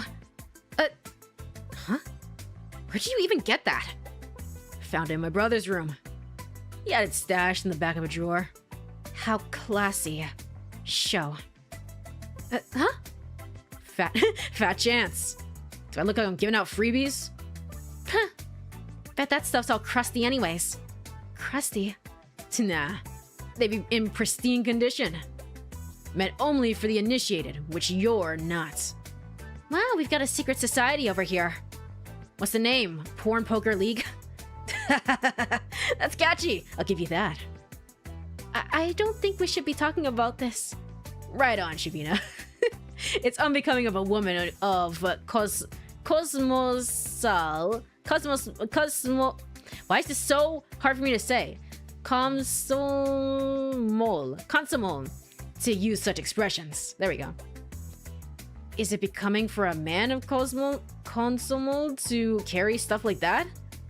Look who's speaking. And anyways, you made a dumbass deal just to have us bombarded with snowballs? Pretty much. Are you 5? Why? It's payback for having me run your stupid errands. I think that's pretty fair, no? Errands? Ah, right. Forgot to tell you yesterday. I called him right after we talked. Huh? He's coming with us to Ida's apartment. What? Okay. And guest starring our favorite member of the gang, Vadim. I guess. Sure, if we were really feeling like it. He's coming with us to Ida's apartment. Oh. But what? Yeah. My eyes dart from Garen to Marina, hoping it's all just a joke. I knew we weren't exactly going to have fun, but I'd really rather not talk to him any longer than I have to. Cosmos.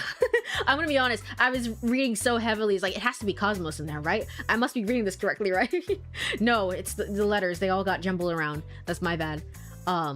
Hello, welcome on in, Dovkun, welcome on in. Welcome on in. Wow, you want peak? I am experiencing peak. I'm enjoying the story a lot so far. A lot. Have you played this game, or is it your first experience with it, or have you seen somebody else play it? And also, let me take a sip of water here, one moment.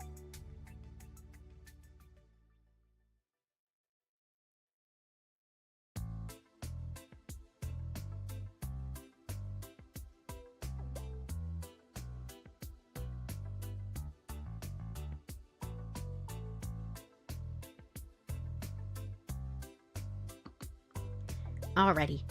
I have played it, really enjoyed it. Nice. Of the few people that I know that have played this game, they're all like, yeah, they recommend it a ton. It's really good. And it's like, I knew that I wanted to play this. I've been wanting to play this for like 8 months now at this point. I was like, I have to play this now. I have to play this now. I have to do it because I really want to. I'm hoping I really enjoy it by the end. But it's always nice to see someone who's actually played the game, you know, actually be in chat, you know? I knew we weren't exactly going to have fun, but I'd really rather not talk to him longer than I have to. But why? I have a hunch that simply asking them to come inside won't work. That's why we'll have a use for Vadik's brainless brawn. Brainless? Me? Aren't your own grades in the shitter? Huh? They're not, but thanks for your concern. And even if they were, since when are grades a mark of intellect? That's such an outdated idea. You know, Albert Einstein really got crappy grades, and he's like the father of modern physics. I'll tell you more. I'll tell you more. She's so caught up on this. She really wants to defend it. I'll tell you more. The whole idea of great academic performance reeks of classism. It goes against everything the Great Revolution stood for. If it were up to me, this whole rotten system would be abolished. Marina, are your grades really okay? Yeah, let's go to Ira's place. Yippee! Interesting. But we're not going to bring it up again and be like, hey, I saw you the other day walking around. We're not going to do that because that would cause too much trouble, probably. So, you know everything? Depends on what you mean by that. More or less, yes. He knows my theory. I know it's dumb. True. Didn't ask for an opinion. I'm just saying. I don't know. I think there's like maybe a part or two of it that's a little wonky. I'm just saying. I'll just go and see if it has any ground. Wait, so you told Vadim about Ida's... What? What? Her illness? Don't worry. He won't tell anybody. How are you so sure? I won't. Huh? We have a promise. I'm not snitching. He owes me big time. That's kind of the reason he's here at all. I'm trying to treat me like your lapdog now. I'm not doing shit for you after today. Yeah, whatever. I look at Garen. Him knowing those things about Ida. Yeah, I would say it's still not probably a good thing, but I mean, you have known him longer than we've known him, so you probably know that there's, I guess, a trustworthy side to him somehow, some way. Some way. I'm guessing it's because like his father is also going through some stuff, so it's not good to sort of bring it up. It's like, we will retaliate if you do anything about it. She's right though, let her cook. I had high grades. She's right though. I like what she's saying. Marina by far is my favorite character in the game. I think definitively. I know I've been saying it was like, yeah, like I love her so much, but like definitively, genuinely, if we're being honest, she is so great. She is so great every time she's on this screen, even though she's a literal liar. I look at Garen, him knowing those things about Ida, those really compromising, shameful things. It just doesn't sit right with me. I can't imagine the Garen I know keeping something juicy to himself, though, then again, I couldn't have imagined Garen feeling self-conscious about a prank that might have gone too far. This is in your head. You are Delulu, girl. Please, please, verify with them. Right. It's not that Garen is incapable of being honorable. It's that I am entirely too prejudiced. Anyway, I always knew that chick was psycho. So she's a different type of crazy now. Big deal. If that's how you want to spin it. Oh, by the way, what's with the kid? The kid? Her brother? You said you're gonna ask him if she's home. Oh, right. How did it go? That. About as well as you'd imagine. Figures. I mean, I saw Talik when everyone came outside. Called him to the fence, tried to ask about his sister in, like, a gentle manner. You know, not too directly. But he got all clammed up and ran away. Well, duh, what'd you expect? You're trying to corner, like, kindergarteners, so yeah, I don't know. I don't know. Ida is the best. Did I say Ida? Oh, did I say Ida instead of Marina? My bad. My bad. Like I said, I'm very, very tired, unfortunately. I might have said Ida by accident. I meant Marina. Marina is the best. She's my favorite character, genuinely speaking. Ida would be my favorite character if she was in the game for all of more than, I don't know, 5 minutes. Maybe, possibly. But, well, duh, what'd you expect? This sounds nutty as shit. No, you said, oh, you said mine now. Okay, just making sure. Gosh darn it. Huh? It's not nutty. Oh yeah? Sneaking into a kindergarten to ask a preschooler if his parents are holding his big sister hostage is now normal. In what world? Hey, you make it sound so much worse than it was. I didn't say it like that at all. Who cares how you said it? It's the same thing. It's not. It is. It's obviously not. Totally is. The brother-sister dynamic between these two. The brother-sister dynamic. Ah, it's not. It is. It's not. Please, stop. For my sanity, please. Right, what the hell? You're acting like a friggin' toddler. I'm acting like a toddler? What about you? I'm not the one who started it. Hey, maybe you should have stayed back at that kindergarten. Would be more your speed. Hasya, shove some snow into his collar. Hasya, shove some snow into his collar, please. Oh yeah? You wanna try that, Shibina? I wasn't going to. Why not? Cause she has a speck of common sense, unlike some people. Why'd I have to do everything around here myself? Marina leans down to grab a chunk of snow, then turns to Garen with a determined expression. Hey, cut it out! He starts to back off, also scooping up a handful of snow.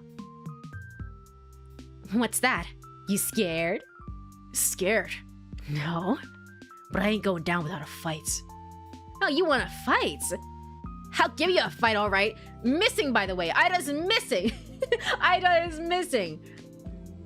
I'm just promoting my bad theory. Oh yeah, never mind. Ida's not missing. Therefore, because Marina is Ida in this world, therefore, she's just fine. That's why she has nothing to worry about. Y'all are bonding so much, and it's just like, girl who could possibly be dead going through an episode? We don't know. We have no clue. Off they go. Guys! Aw, he's laughing. He's happy. Take that. Nice try. Hey, get back here! Garen and Marina get into an awkward game of tag, trying to stuff snow into each other's jackets. I try to call out to them again and again, but it's like I'm not even there. I'm just third wheeling, honestly. Ugh, this is already a mess. That's sweet. That's an interesting side of Garen. Again, we'd never see that. We never see that otherwise, though, because he's so mean. Despite that little scuffle, we reach our destination pretty quickly. Turns out Ida's apartment block isn't far from mine. That's wonderful. It's almost like we're neighbors. I wonder. Of course you would pick up on that. It's like, wow, it's almost like we're neighbors. Marina? Yeah? Her voice is slightly shaky as she wipes off the remaining snow from her wet collar. Have you ever been to Ida's apartment? What's it like? Huh. Nope, never been there. Oh. I told you we weren't that close. She's been at mine a couple of times, though. It's so unfair, right? It sure is. Maybe you'll see it when she's back. Maybe. If she's not already home, she wants to add. They're soon for each other.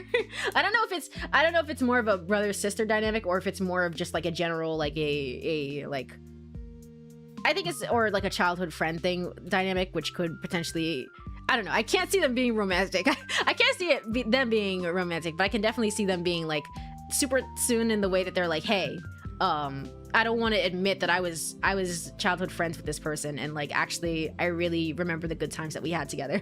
You know, I can definitely see that. Yeah. I see it in Marina's eyes. She's got her mind set on finding out the truth today. She'll peek into that flat no matter what. How do you know if anyone's home? We turn to Garen, who's finishing his cigarette a couple meters away. He still has some snow chunks stuck to his hood. I'm glad you asked. I had plenty of time to spare before going to kindergarten. So I stopped by the hospital and asked them about Nurse Gravenskaya. Ah, so she works night shifts. Better. She hasn't come to work since Ida disappeared. Huh. Hear that? Looks like my theory isn't so stupid anymore, huh? I mean, it's normal to want to grieve your child who has gone missing. I would say, yeah. It's still stupid, yeah. I can't believe I'm agreeing with Vadim of all people. Come on. It's a little dumb, let's be real.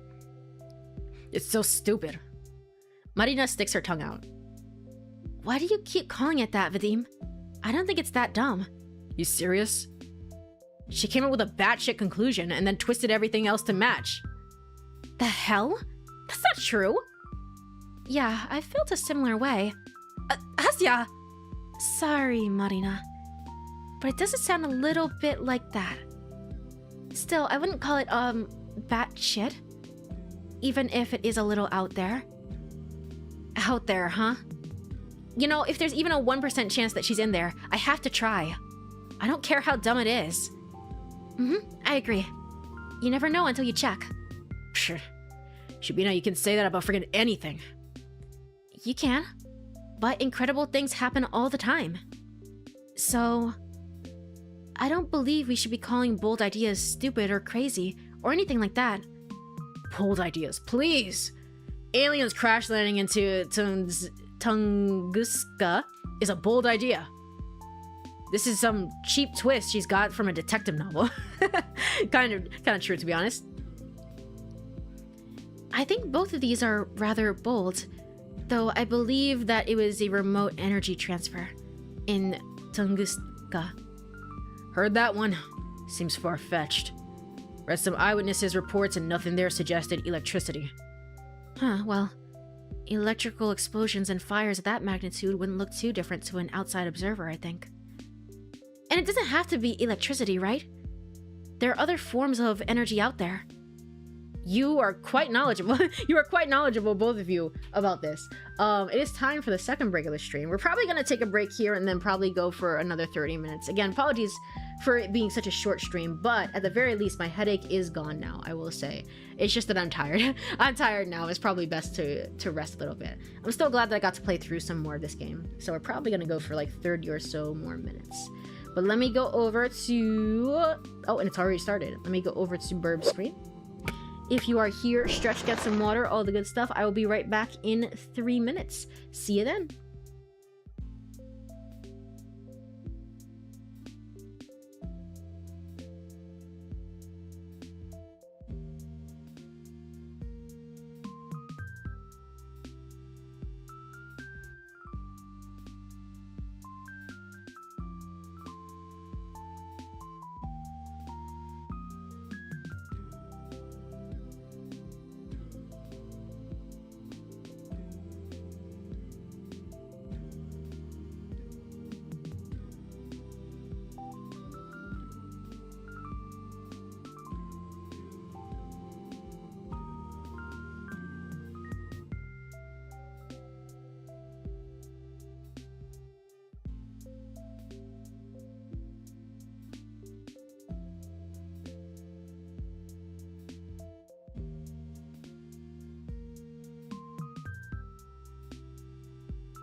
Okay, I am back.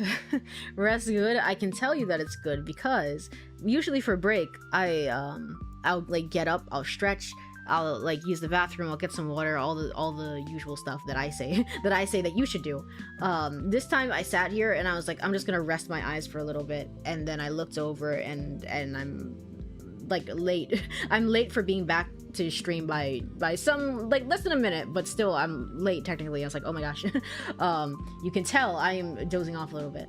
It's just the music, man. The music here is really good. I think this game has a digital art book, but I also, in addition to the art book, of course, because I really like it, but also I really want the soundtrack for this game. This is another game that I would buy the soundtrack for. The only other game that I've played on stream that I've done that for is Little Goody Two Shoes, which has an amazing soundtrack, but it's like I would probably do it for this one too. This is like, these are really good just chatting you know, like music to put on the background, isn't it? It's really good. Let me go over back to game screen. That just means you need more rest. I truly do. But we'll go for 30 more minutes here. 30 more minutes. So let me go over, tab back into the game, and continuing. Nikola Tesla could have given something else a try. Please, Tesla is the electricity guy. You think he'd randomly start playing with, I don't know, plasma? I actually was thinking something like lasers. Guys, what the heck are you talking? Yeah. Yeah, honestly, kind of same. Right. That's not what we should be concerned with right now. It's it's proven to be a meteor. No, she's even better than that. She's even better than me. The thing exploded in the lower atmosphere, and that was that. They even ran like simulations and stuff like that. Everything was lined up perfectly. Jeez, and I'm supposed to be the crazy one? Well, it's a load of crap. Yeah, you think everything's that simple? Occam's razor, my friend, Occam's razor. And all the evidence points to a meteor anyway. You've got no case. Well, there are some inconsistencies, such as, like, this has to be either a meteor or a comet, right? I think the comet theory is the most popular, but, comets have a relatively smooth curve to their trajectories. The fact that we're doing this right the fuck now means that we're going to get to Ida's house and something terrible is gonna happen. We're making a happy fun time scene before it all goes to shit and I get jump scared again. Something like that. Comets have a relatively smooth curve to their trajectories.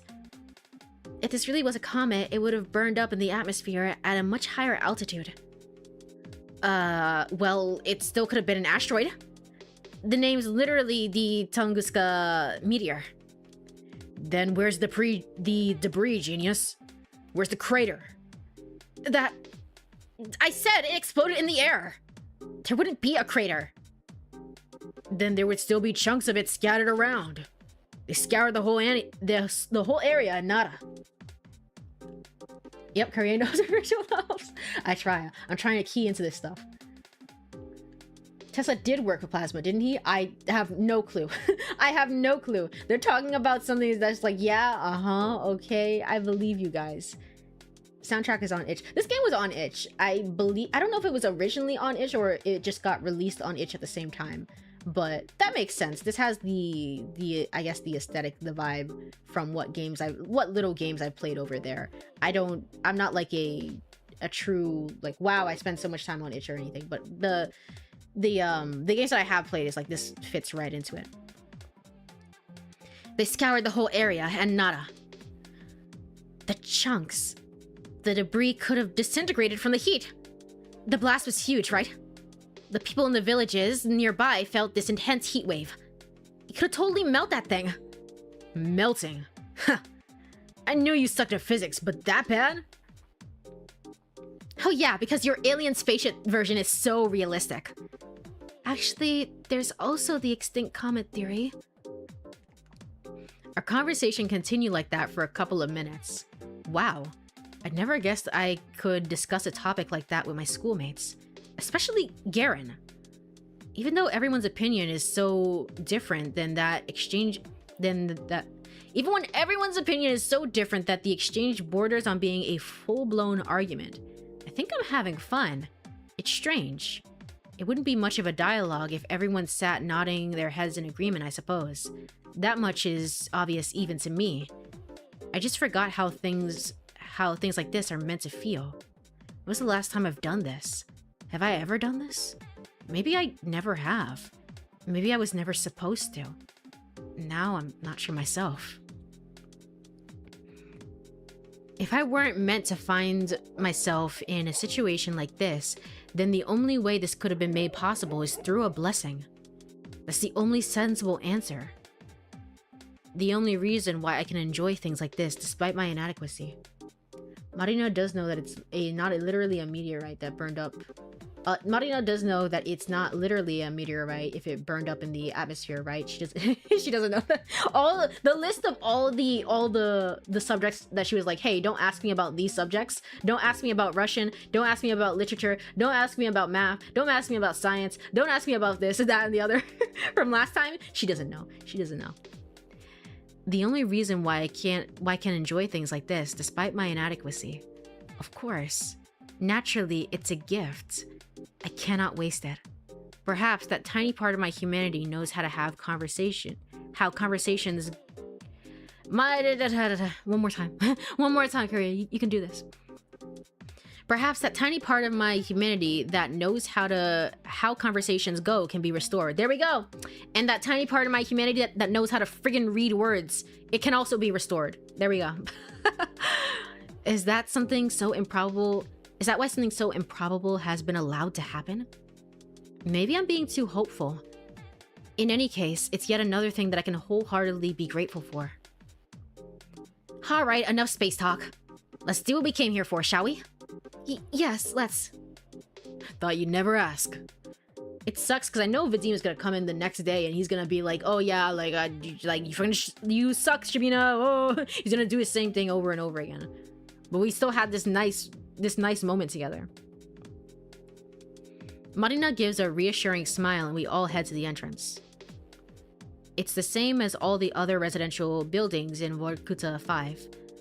A long 5-story block with an evenly spaced out canopies at its base, each hiding a metal door with a code lock and a bulletin board at its side. If someone took a photo of it, and then told me it was my house in the picture, I believed them without a second. Nevertheless, stepping closer to it, looking at it, knowing that this is the roof under which Ida grew up, slept, and dined, it almost fills me with a sense of reverence. Loves her so much. Loves her so much. You know the code? Yeah. My classmate lives in the same building. And what if we run into her? Calm down, we won't. Marina types in the code. The lock clicks. We're in. We're in. It's slightly dark and warm. Now, past familiar-looking mailboxes, up a familiar-looking staircase, one familiar-looking floor after another, we make our way to Ida's apartment. Oh, it's on the same floor and in the same spot as mine. That's so cute. Again, that's so cute. Whew. Marina takes a deep breath. Okay, I'll do the talking. Your guys' job is to just stand there next to me and look polite. Understood? Yes, sir. I nod. Satisfied with the responses, our negotiator fixes her hair and rings the doorbell. ... and nothing. Nothing. It is a fact that we've had at least 3 interstellar deep objects that come into the solar system that we've been unable to identify its physical makeup. That's just ones that we saw out there. Hundreds could come in nearly every year. Oh, don't worry about that. That's just like some packages that I dropped. Don't worry about it. Don't worry about those. It's okay. It's okay. You don't have to worry about those. She knows because she's Ida. She's Ida. There we go. I was about to say like the Asia is somehow Ida theory. That's what it means because we live on the same floor in a similar looking apartment building. It all makes sense. How has she been living the double life? I don't know, ask Hannah Montana, baby, you know? Like, I don't know how it works. A couple of seconds pass in silence. Marina is about to reach for the button a second time, but that's when we hear steps approaching from inside the flat. Then pause. We stand still. I can almost feel it on my own skin, the person's gaze from the other side of the door scanning us through the peephole. Finally, there's a snap, and the door opens in a narrow light strip. A woman's face peers out, looking disheveled. Her tangled hair is the same shade as Ida's. Yes? Good afternoon. We're Ida's friends from class. We nod politely. Friends? Yes. We've been really worried about her. I can't imagine what it's been like for you. I didn't know she had friends at school. Why wouldn't she? Ida's the coolest girl I know. Right, guys? Yeah. Yeah, I also agree with that. I mean, she threw a fucking chair at me. and then Marina, like, slapped the shit out of it. It's like, ow, okay, never mind. Everything was all cool and good. Yes, the coolest. And very kind. Agree. We went to the cafe, like, all the time. How come she never told you? In any case, I apologize if it's an inconvenience, but I promise it won't take you long. Last Monday, I lent Ida one of my brother's books. If it's not too much trouble, I'd like to have it back. He needs it for work. Sure. What's the name? On the Stability of Closed Systems. It's a paperback. On the stability of... She reads things like that. I was surprised too. But seems like she's been interested in structural dynamics for some time. Wish I had her passion. I'm just too dumb for stuff like that. Best I can do is share some studies. I see. Something softens in the woman's eyes. Okay. I will go look. Oh, that's all right. We can... Okay. Not suspicious at all. I mean, it's kind of normal, but, like, also not suspicious at all. She's so cool. Twirls her hair. Wait, a closed system. This is new info to me. Is this all playing into, like, the idea of a closed system? So maybe, like, the closed Vorkuta 5, for example? Maybe something like that. Let me go ahead and take a sip of water. Thank you so much for the hydrate, Black Blue. I will do so right now.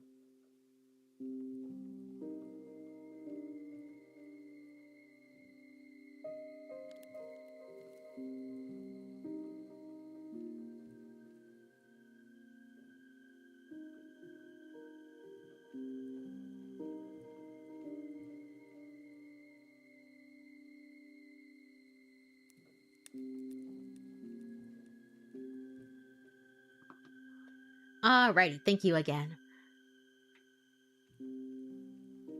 Wait, no, Law, had to check. No transfer. It's the transfer of matter. Transfer of matter rather than energy itself. But you can transfer energy. Energy is matter. In some ways. I guess it depends on, like, I thought you were more so talking about electricity because we were talking about the other thing. The other thing earlier. I guess, like, I was thinking more like it's thematically like kind of like the closed system of the town because the town is closed. But maybe I'm completely wrong about that. Maybe I'm completely off. The door slams shut and we hear the sound of a Turing lock. Hold on, let me tab into the game again. Then the steps retreat into the apartment. Great job. Shut up. Marina hisses quietly. Don't move yet. It's going as planned. Is it? To me, it looks like we just got the door shut in our face. She said she's gonna go look. Just wait. When she comes back here empty-handed, we'll offer to search for it ourselves. She closed the lock just to go inside for a couple of minutes. Think she'll let us in all willy-nilly? If my theory's right, she won't. That's what we'll just have to force our way through, though. I'm counting on you, Vadik. Are you serious? What's that? Can't push past a fragile little lady? Of course not. It's just... Hush! She's here. The door opens again. The woman peeks out. There you go. Huh? What? A hand emerges from the slit holding a small, soft-cover volume. Your book. Marina's gaze slowly moves between the tomb and the woman's face. She reaches out and carefully accepts it. You know what would have been better to say, probably? Probably Angelique. Because she borrowed it from the library, so maybe she's, like, just trying to hide that she was writing that book. Or reading that book, rather. Maybe that's would probably be a better one.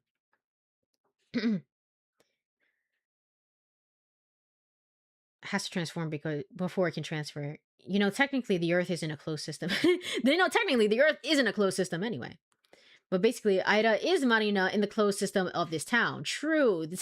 See, what is the subtext of this scene, class? Do you understand? The curtains are blue. Why are they blue? Why are they blue, chat? Why are they blue? She reaches out and carefully accepts it. Thank you.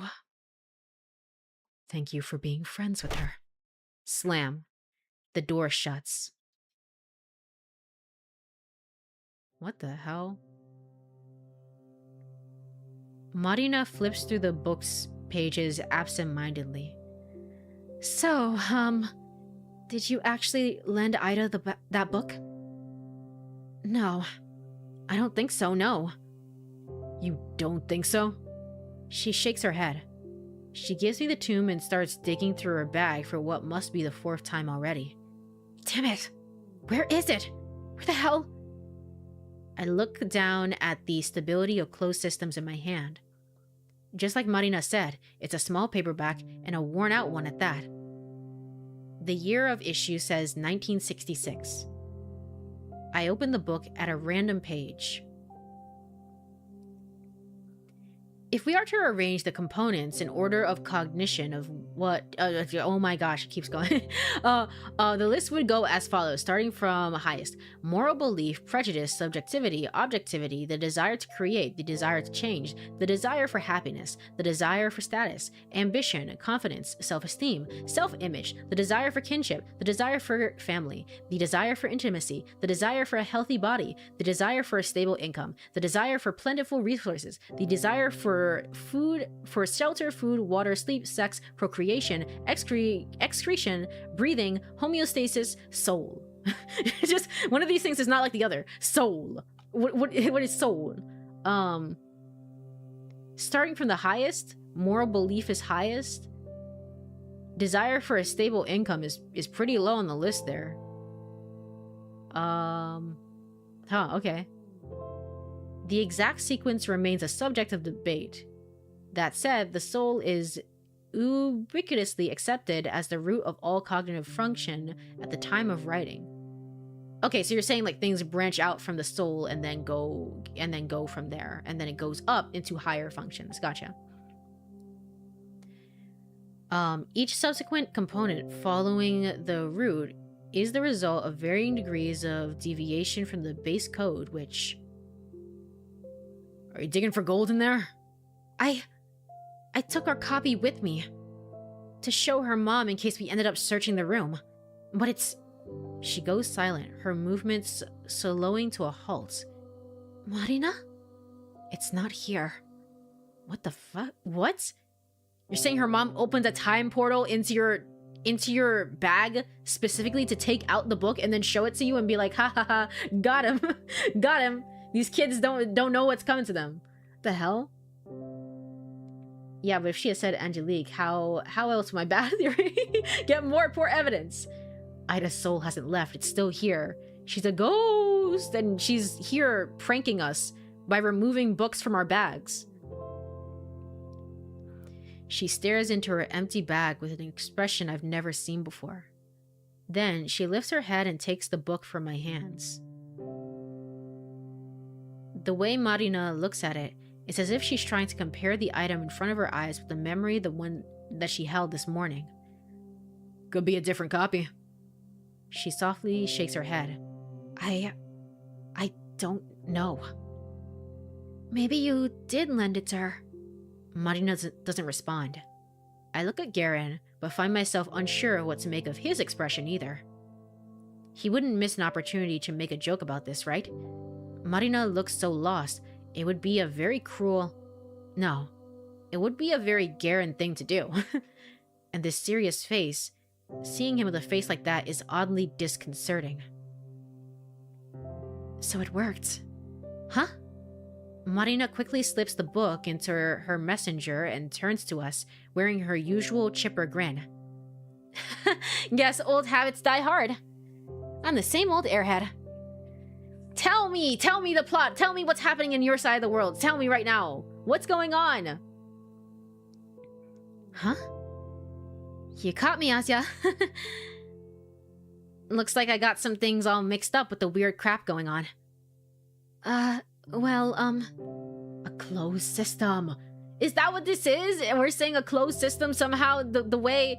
How'd she give the book? Because you had the book there, but then how'd she get the book? It's a closed system. It's a loop. We're looping. It's all just loops. Well, that's okay. It happens to me too sometimes. Right? Took you this long to realize that you got mush for brains? Guess the people around you were too nice to point it out. Huh. Well, thank God you're here to tell me how it is, Vidik. Anyways, that sure was something, huh? Yeah. A whole load of nothing was what it was. Didn't learn shit. Wrong. Did you see how her mom was acting? If you ask me, it's a little suspicious. You think so? Don't you? She was dead set on not letting us see a sliver of the flat. I mean, in her defense, it's like, I hate to, yeah, it's a story, you know, shenanigans are probably about, but in her defense, have you considered that probably what's going on is like, she's grieving over her daughter, the place is a pigsty, it's probably just like, it looks like a whirlwind has gone through it because she hasn't been cleaning up because her daughter is missing and she's grieving. Obviously that's not the answer, but in real life, I would be like, Marina, are you high? Are you high? What are you talking about? It just doesn't make any sense, but we know the lock thing. I don't know. It's gonna end up not being the case, so.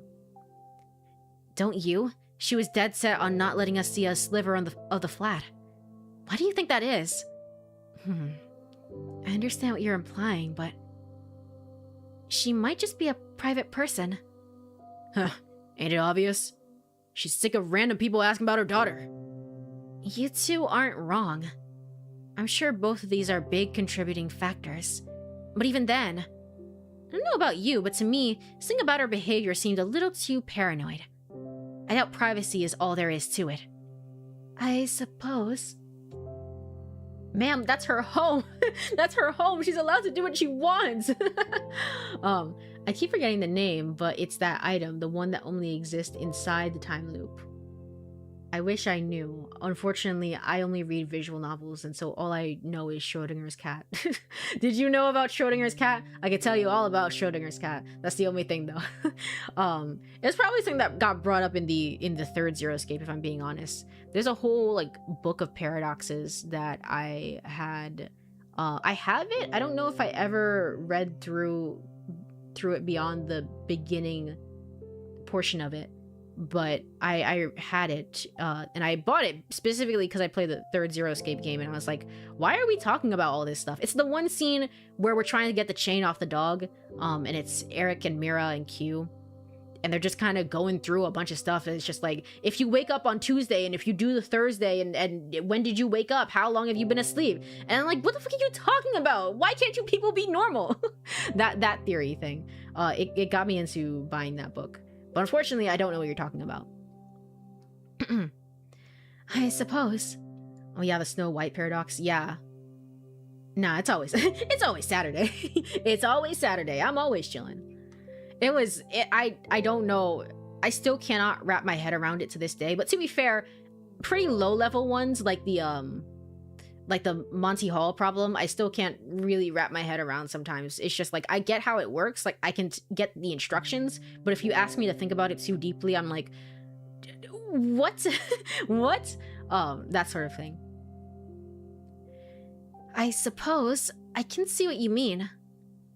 What I'm saying is, even if it doesn't confirm my theory, it certainly doesn't disprove it. Sure. Cool. Cool story. Can I go home now? Stop right there. You said you're off duty. Man. What else is there to do? Contact Ida directly, duh. That's what you're here for. Huh? I thought my job was to push past her mom or something. Nah. I didn't expect a direct approach to go smoothly. We just had to get that part out of the way.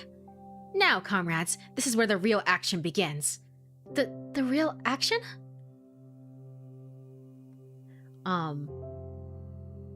This entire episode of Viri Taziyama on that. Monty Hall isn't a paradox, though. It's a probability problem. Yeah. To be fair, it is a probability. Deals with statistics and game theory. Yeah. It's just more, but it goes against, like, even though it deals with statistics, it goes against human intuition, I guess, which is why it becomes such it's a problem. You know, it's a not a paradox, probability problem, where it's like it goes against what you think would be the correct answer. Yep. Follow me. I can hear Garen's sigh behind me. Marina leads us right around the building, stopping on the side that looks like the neighboring apartment block. And what are we supposed to do here? She walks to the small playground wedged between the two buildings, leans down, and starts clearing the snow out with her hands. Marina? This woman. Hi. You're gonna stand there and do nothing? Come on, help me out. With what? Jeez, you guys. Use your heads. We're throwing rocks at Ida's window. But what if it breaks? What if that happens? All I know from Monty Hall is that I should be spec'd into luck. Just put your luck stat to level 99 and you'll be fine. Doesn't matter. Doesn't matter about what probability might tell you. It doesn't matter. Marina. Ma'am, that's someone's home. It's just so... She's so... We can't be doing this, please. You... Garen shakes his head in disbelief. Well, it's a pretty normal... it's a pretty normal suggestion as my voice dies. It's okay, we only have a few more minutes here. All things considered. It's what I'd like to say. May I look up to the 5th floor, where Ida's room is supposed to be? But... isn't it a little too high? Asya, that's what we call a defeatist attitude. If it were the Great Patriotic War, I'd have to shoot you on the spot. It really is high, though. You think we can throw that far? No harm in trying. And I'm kind of betting on you to make the shot. Or, will that be too high for you? Of course not. Let's talk about your noodle arms, not mine. Marina lets out a smug little laugh. Meanwhile, Garen cautiously looks over the building. So, which window was it again? Should be the one over there. See, with the teddy bear? I frantically scanned the apartment complex. A teddy. A teddy. Oh, found it. Right there. Right where the window to my room would be. I'm just saying, have we ever seen Asya and Ida in the same place at the same time? No. Wait, maybe. Actually, wait, yes, actually. Because Garen was in that scene. Garen is the third party that was in that scene. So you know what? It doesn't actually work, but I'm just saying. Right there. That's where my room would be. There it is. Ida's window. That's the window that she was looking out every day. That window that she chose to put a plushie on. What if you get this wrong and you just, break down the window of a random passerby that has nothing to do with anything? What would you do then? She did that so that when she looked out the window, she'd also see her teddy bear. Maybe sometimes she'd hold it in her hands and squeeze it. Does that bear have a name? It has to. I wonder if it's something classic like Misha or Winnie. I suppose Ida could be the type of girl to call a toy the first thing that happened to pop into her head. That does sound like her, but something tells me she didn't do that. I really think she spent time picking a name that would be the perfect fit. Perhaps the name that she went with the end turned out to be a little unconventional, but it must have felt so right, she couldn't imagine choosing anything else. I could totally picture it, the way that she immediately just, like, a crumb of Ida lore, and she just, like, jumps at the bit, and it's just like, I wonder what this means. I wonder what it means. Like, she is so... Asya is so just her, you know? She is the her of all time. Yes, we have. We're all Ida. That's what it truly means. We're all Ida, deep down in our souls. God, that's so cute. So freaking cute. It's too adorable. Ida, you're too adorable. This shit, man. I'm telling you. Ida, you're too adorable. You're just too cute. How do you know it's that one? You never said you said you never visited. I mean, I've called her outside a couple of times. Let's see. Then Garen walks back, trying to calculate the best possible angle. His face doesn't look all too confident. Marina, having dug up some pebbles from the ground, runs up to him and drops a few into his hand. Looks like I'm next in line. Say, I don't think I'll be any good at this. Nonsense. What did I say about defeatism? 3 small rocks land into my mitten. They're wet and dirty, and the dirt gets tangled in the wool. There's something charming about that. Is there? Is there? Are you just reading into things? As someone who makes a bakery out of breadcrumbs, I get her. I get her. I look up to see Garen tossing and catching a pebble in his hand. He's eyeing Ida's window with the intensity of a boxer gauging his opponent from across the ring. Well, what you waiting for? Piss off, I need to aim. Right. You're not solving a freaking math equation. Just go for it. That's how the pros do it. Oh yeah? Gonna lead by example? With pleasure.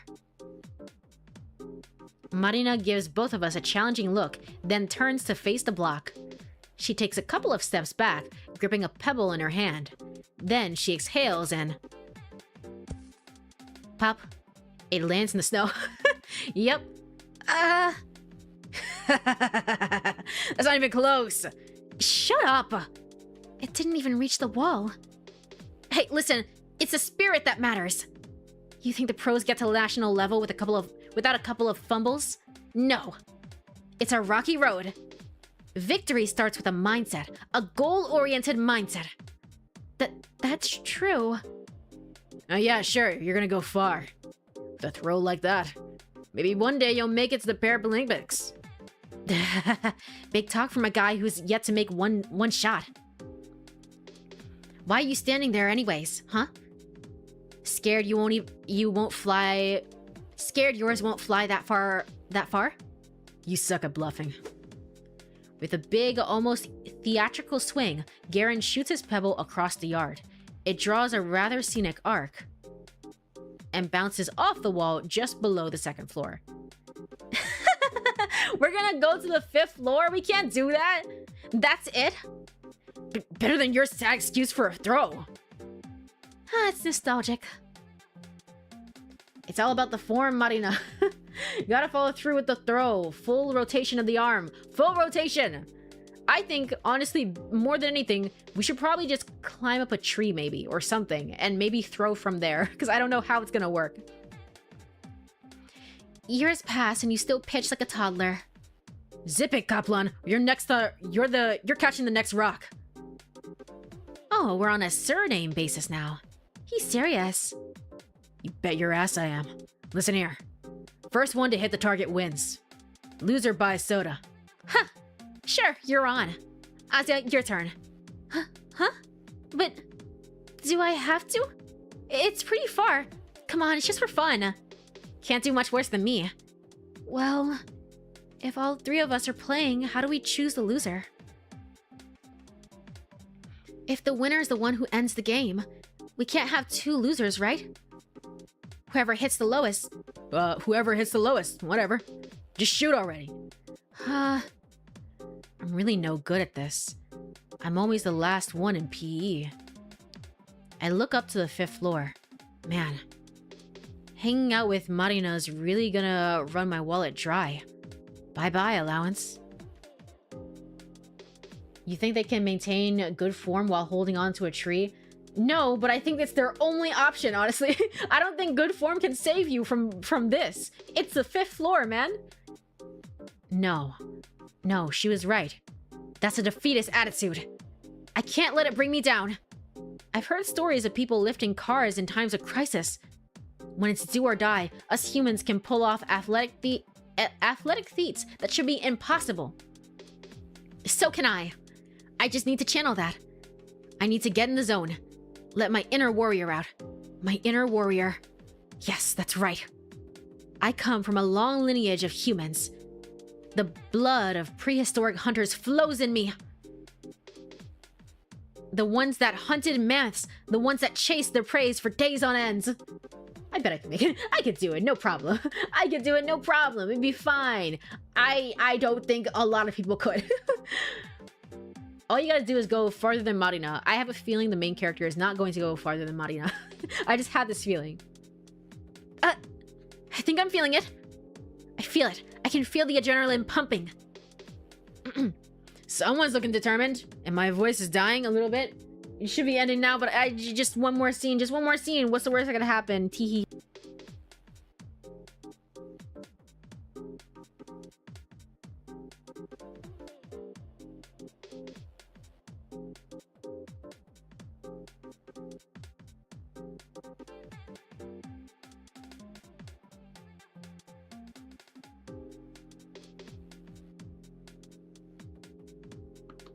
All right, someone's looking determined.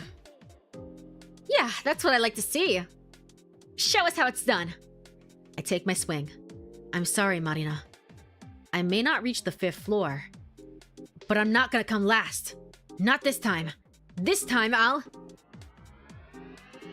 What is this power-up? What is this? Plink. Okay, don't laugh at me, please. The pebble bounced off the asphalt not even 2 meters away from me. I stand frozen in place. My ancestry. Genuinely funny. Well, everyone's off to a great start, it seems. This is just sad. Can I just drop out, please? Marina takes in my pitiful look and sighs. Yeah, maybe sit this one out. Winning against you will just feel kind of cheap. Right, no fun in that. Out of the way then. Kaplan, ready your wallet. A meteor crashed to wipe the ball. That's the true end of the game. Again, this game has only one ending. You only get one. Better hope the scene ends in less than 20 minutes. I hope so, I guess. I hope we'll at least see Ida staring out the window. That's all I hope. With my Olympic self-esteem in shambles, I scoot to the side. It's okay. Some people are not made for this. It's okay. To be fair, I've never been good at like throwing or anything like that either, so I'd probably be the same way. Whoosh, whoosh, whoosh. One after the other, Garen fires off the rest of his ammo. Plink, plink, clink. Each hit is a little higher than the one before. The last one strikes the 3rd floor window pane. Shit! We all freeze up. Crap. If someone peeks out and scolds us, we'll draw the eyes of the whole neighborhood. Not that we're being all inconspicuous from the start, but... Second pass, nobody shows up. We all let out a collective exhale. Phew! Vitique, would it kill you to be a smidge more careful? You told me just go for it. Did I say that? You did. Ah, well. You know, thoughtlessly following orders won't get you anywhere. Some critical thinking goes a long way. So do we listen, or...? Shabina, pass the rocks. Marina, start running. Wow, scary, scary. Also, it's my turn. She pushes Garen out of the way, away with her shoulder. I I shouldn't be expecting much considering her first shot. But even though the angle was all wrong, it was still quite forceful. If she aimed just a little bit better... Marina's pebble shoots up fast and high. What the fuck? Did she kill a man? What did she do? Oh! It slams dangerously close to the 4th story window, just above Garen's strongest throw. What the fuck? What? Huh? For a moment, Marina looks surprised at how high she actually managed to hit. Then an arrogant smirk spreads across her face. Huh. Yeah, Vadik, I wonder why I called you here at all. But thanks for the help, I guess. You're free to go. Hey! Sorry to have dragged you out here. Oh, it's on me. Sorry about that. Looks like we can handle this by ourselves after all. See you around. What the hell do you mean, see you around? I'm just getting started here. They're all creating meteors towards that window, or comets, or meteorites. You think meteorites are just aliens wanting to say hi? At this point, it would be better to say that sound was just the sound of a meteorite, because what the hell? Marina is secretly Biscuit Kruger from Hunter x Hunter. True, because what the hell was that? The hell do you mean? See you around? I'm just getting started over here. Smack. A rock collides with a wall just above the spot Marina's pebble hit. Wow. See that? I'm only revving up. Hey, guys? I point to the ground where I've etched some lines into the snow. Here. Scoreboard. Oh, nice. Way to make yourself useful. Hey, can you draw mine a little higher? Oi, I'm playing favorites. Yeah, sorry. No cheating, Marina. Jeez, whose side are you on? I like fair games, and I believe in you. Bah. Nice CGR for this. Okay. I'm not too off with my theory of like me and my friends in the promotional art for the game. Me and my friends, yay! But you know, also, who's to say really if Garen's gonna be nice after this? Look at her face. Look at Asya's face, man. It's such a mood. Honestly, that is such a mood. That is such a mood. I had the brief thought in my mind to change that to my profile picture on Discord because it's like, yeah, it do be like that, don't it? Good art. I love the CG. It is perfect. It is actually perfect. Bam, 3rd floor. Bam, 3rd floor and a half. Bam, 2nd and a half. Plop, ground. Bam, 3rd and a half. Bam, 1st floor. Bam, 2nd floor. Bam, 3rd and a half. Bam, 2nd. Bam, 2nd and a half. 3rd, 2nd. The two keep pelting the poor building, while I keep drawing notches on the scoreboard. Sometimes I run out to collect the rocks after they fall into the bottom. I'm helping. If you think about it, isn't this sort of game kind of like a reverse meteor shower? There we go. There we go. Chew, you're so right.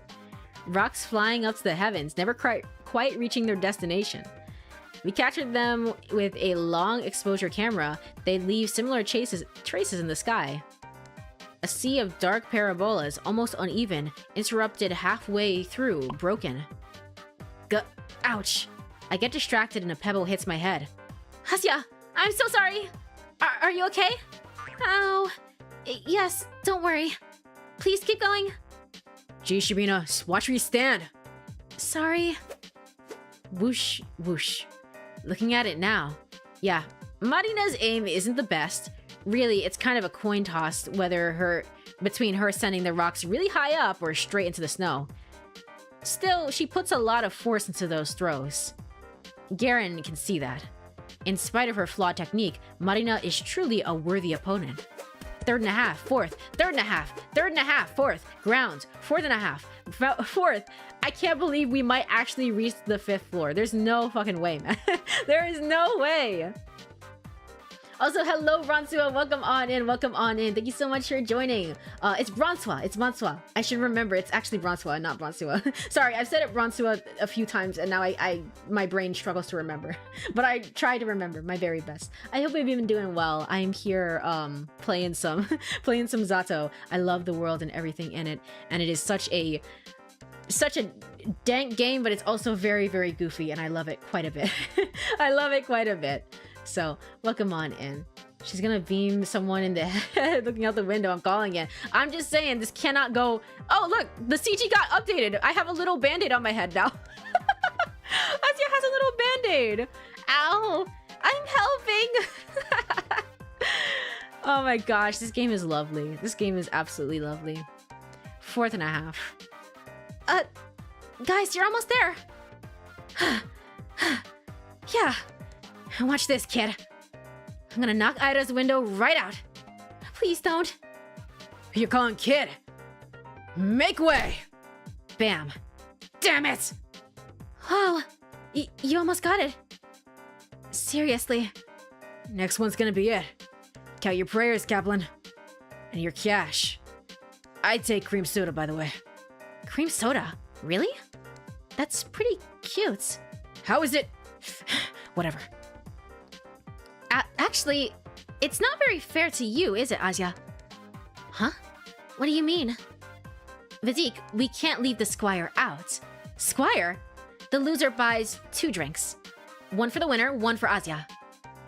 If you're so eager to spend more money, be my guest. Oh, well, I like Duchess. Heard that? Heard that? Wait, heard that? Sure did. There we go. And for your information, I'll be having tarhun. There we go. I think that's how it's pronounced. Of course you will. I'm so lucky. No matter who wins, I get a free soda. True! I lucked out. Being a wimp has finally paid off. Alright, my shot. Get going, Vidik. The store is right around the corner. Just throw already. Marina gets into position. I haven't missed one in a while. I've got a good feeling about this. She swings her arm back. Wait, what did she just say? Haven't missed one in a while? Marina's aim is all dumb luck. Much like gambling, it's best to quit while you're still riding high. Otherwise... Marina, careful! Oh shit, we're all gonna die. We're all gonna die! Alright. Cool, cool. Crash. Oops. The rock flew fast and high.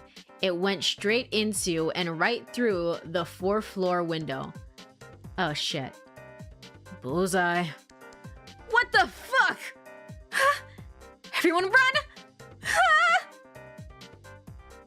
Marina grabs my hand, and before I can fully process the situation, all of us bolt to hide behind the nearest corner. The man's furious voice echoes between the buildings. You shitty brats! Your parents will pay for this, you hear? Kaplan! Don't think I didn't see you! Shit! You idiot! Garen leans against the wall, unable to catch his breath. Shut up, you! This guy recognized me! Hey, maybe he'll make you famous. Friggin' marksman of the century.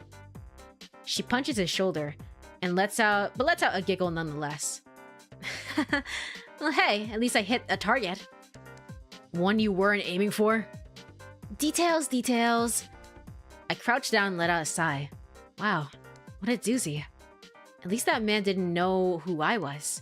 My dad would kill me if someone complained. Poor Marina. I hope that Lev wouldn't be too mad. Her parents, too. Her parents. I don't think she ever mentioned them to me. Do they work in a different city? Then why does her daughter live in Vorkuta 5? Maybe I should ask her sometime.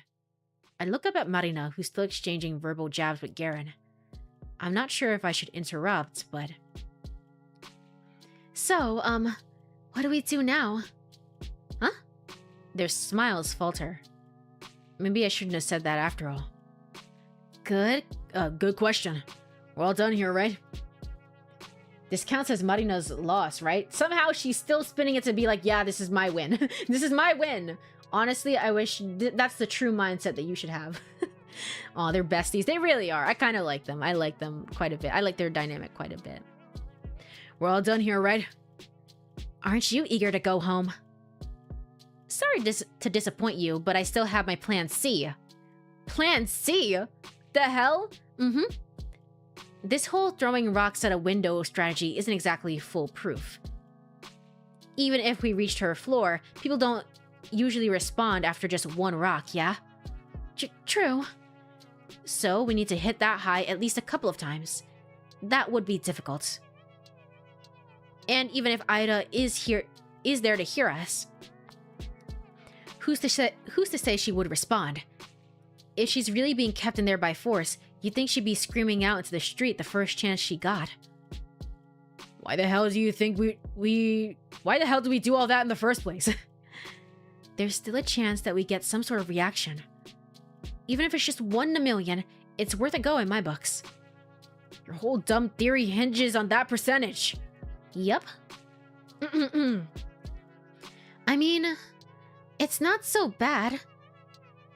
If we believe Ida is at somebody's house here, then, it would be more like a 1 to 6,000, right? Exactly, see? No, even less. Most apartments here house 2 or more, so it's at least 1 in 3,000. Oh my god, Shubino, who cares? Who cares? Who gives a shit? Good thing you barely talk in class. Oh, come on, don't be mean. Don't be mean. You could be a little mean, like teasing, but don't be too mean. Right. For a minute, I forgot who Garen was. Not what I expected to hear. I expected to hear anything nice from him. Hey, don't talk to her like that. Lay off me. Anyways, why do you still need me? You need more breaks? Need to break more windows for no reason? No, we need to get up there. Marina points up towards the top of the building, the apartment block we hid behind. Huh? The roof? Yeah. Do you still know how to climb there? Good grief. Why? You want to flash a Morse code into her apartment? Oh, that's not a bad idea, actually. It's a really dumb idea. Give them upsies. Give them uppy fatigues. Come on, you can do it. It sounds like he's gonna climb up himself. That probably won't work. Come on, people. No harm in trying. Any of you got a flashlight? I don't. Like one on hands? No. Seriously? Don't all boys carry stuff like that? What boys have you been talking to? Ah, right, my bad. You're the type that carries porny card decks. Damn straight. What's with that proud face? But whatever, I wasn't planning on that anyway. Really, I just want to peek inside. Like, into Ida's window? Yeah. Not the most ethical option, but we're kind of short on those. Alright, and I think with that, I think now is a good time to save. Because I think we're gonna find something in there, and it's gonna be, we're gonna see something in there, and it's gonna be quite disturbing, whatever it is. So whatever jump scare can wait until next time. With 3 minutes to spare. 3 minutes to spare. Alright, let me go ahead and get back to the title. Title is here. You sure you want to quit? Yeah. Alright, and then you wouldn't want to stop, and then I wouldn't be able to sleep and go to bed. it would be just like last time. If you don't know, the jump scare last time just messed up my entire sleep schedule last week. It was so bad. It was so bad, and yet I love this game and everything it has to offer. So here we are. But that was Zato. I love the world and everything in it. It was a fun time. It was a good time at the very least, filled with a bunch of laughs and happiness, and you know, not Azia losing her mind as she typically would.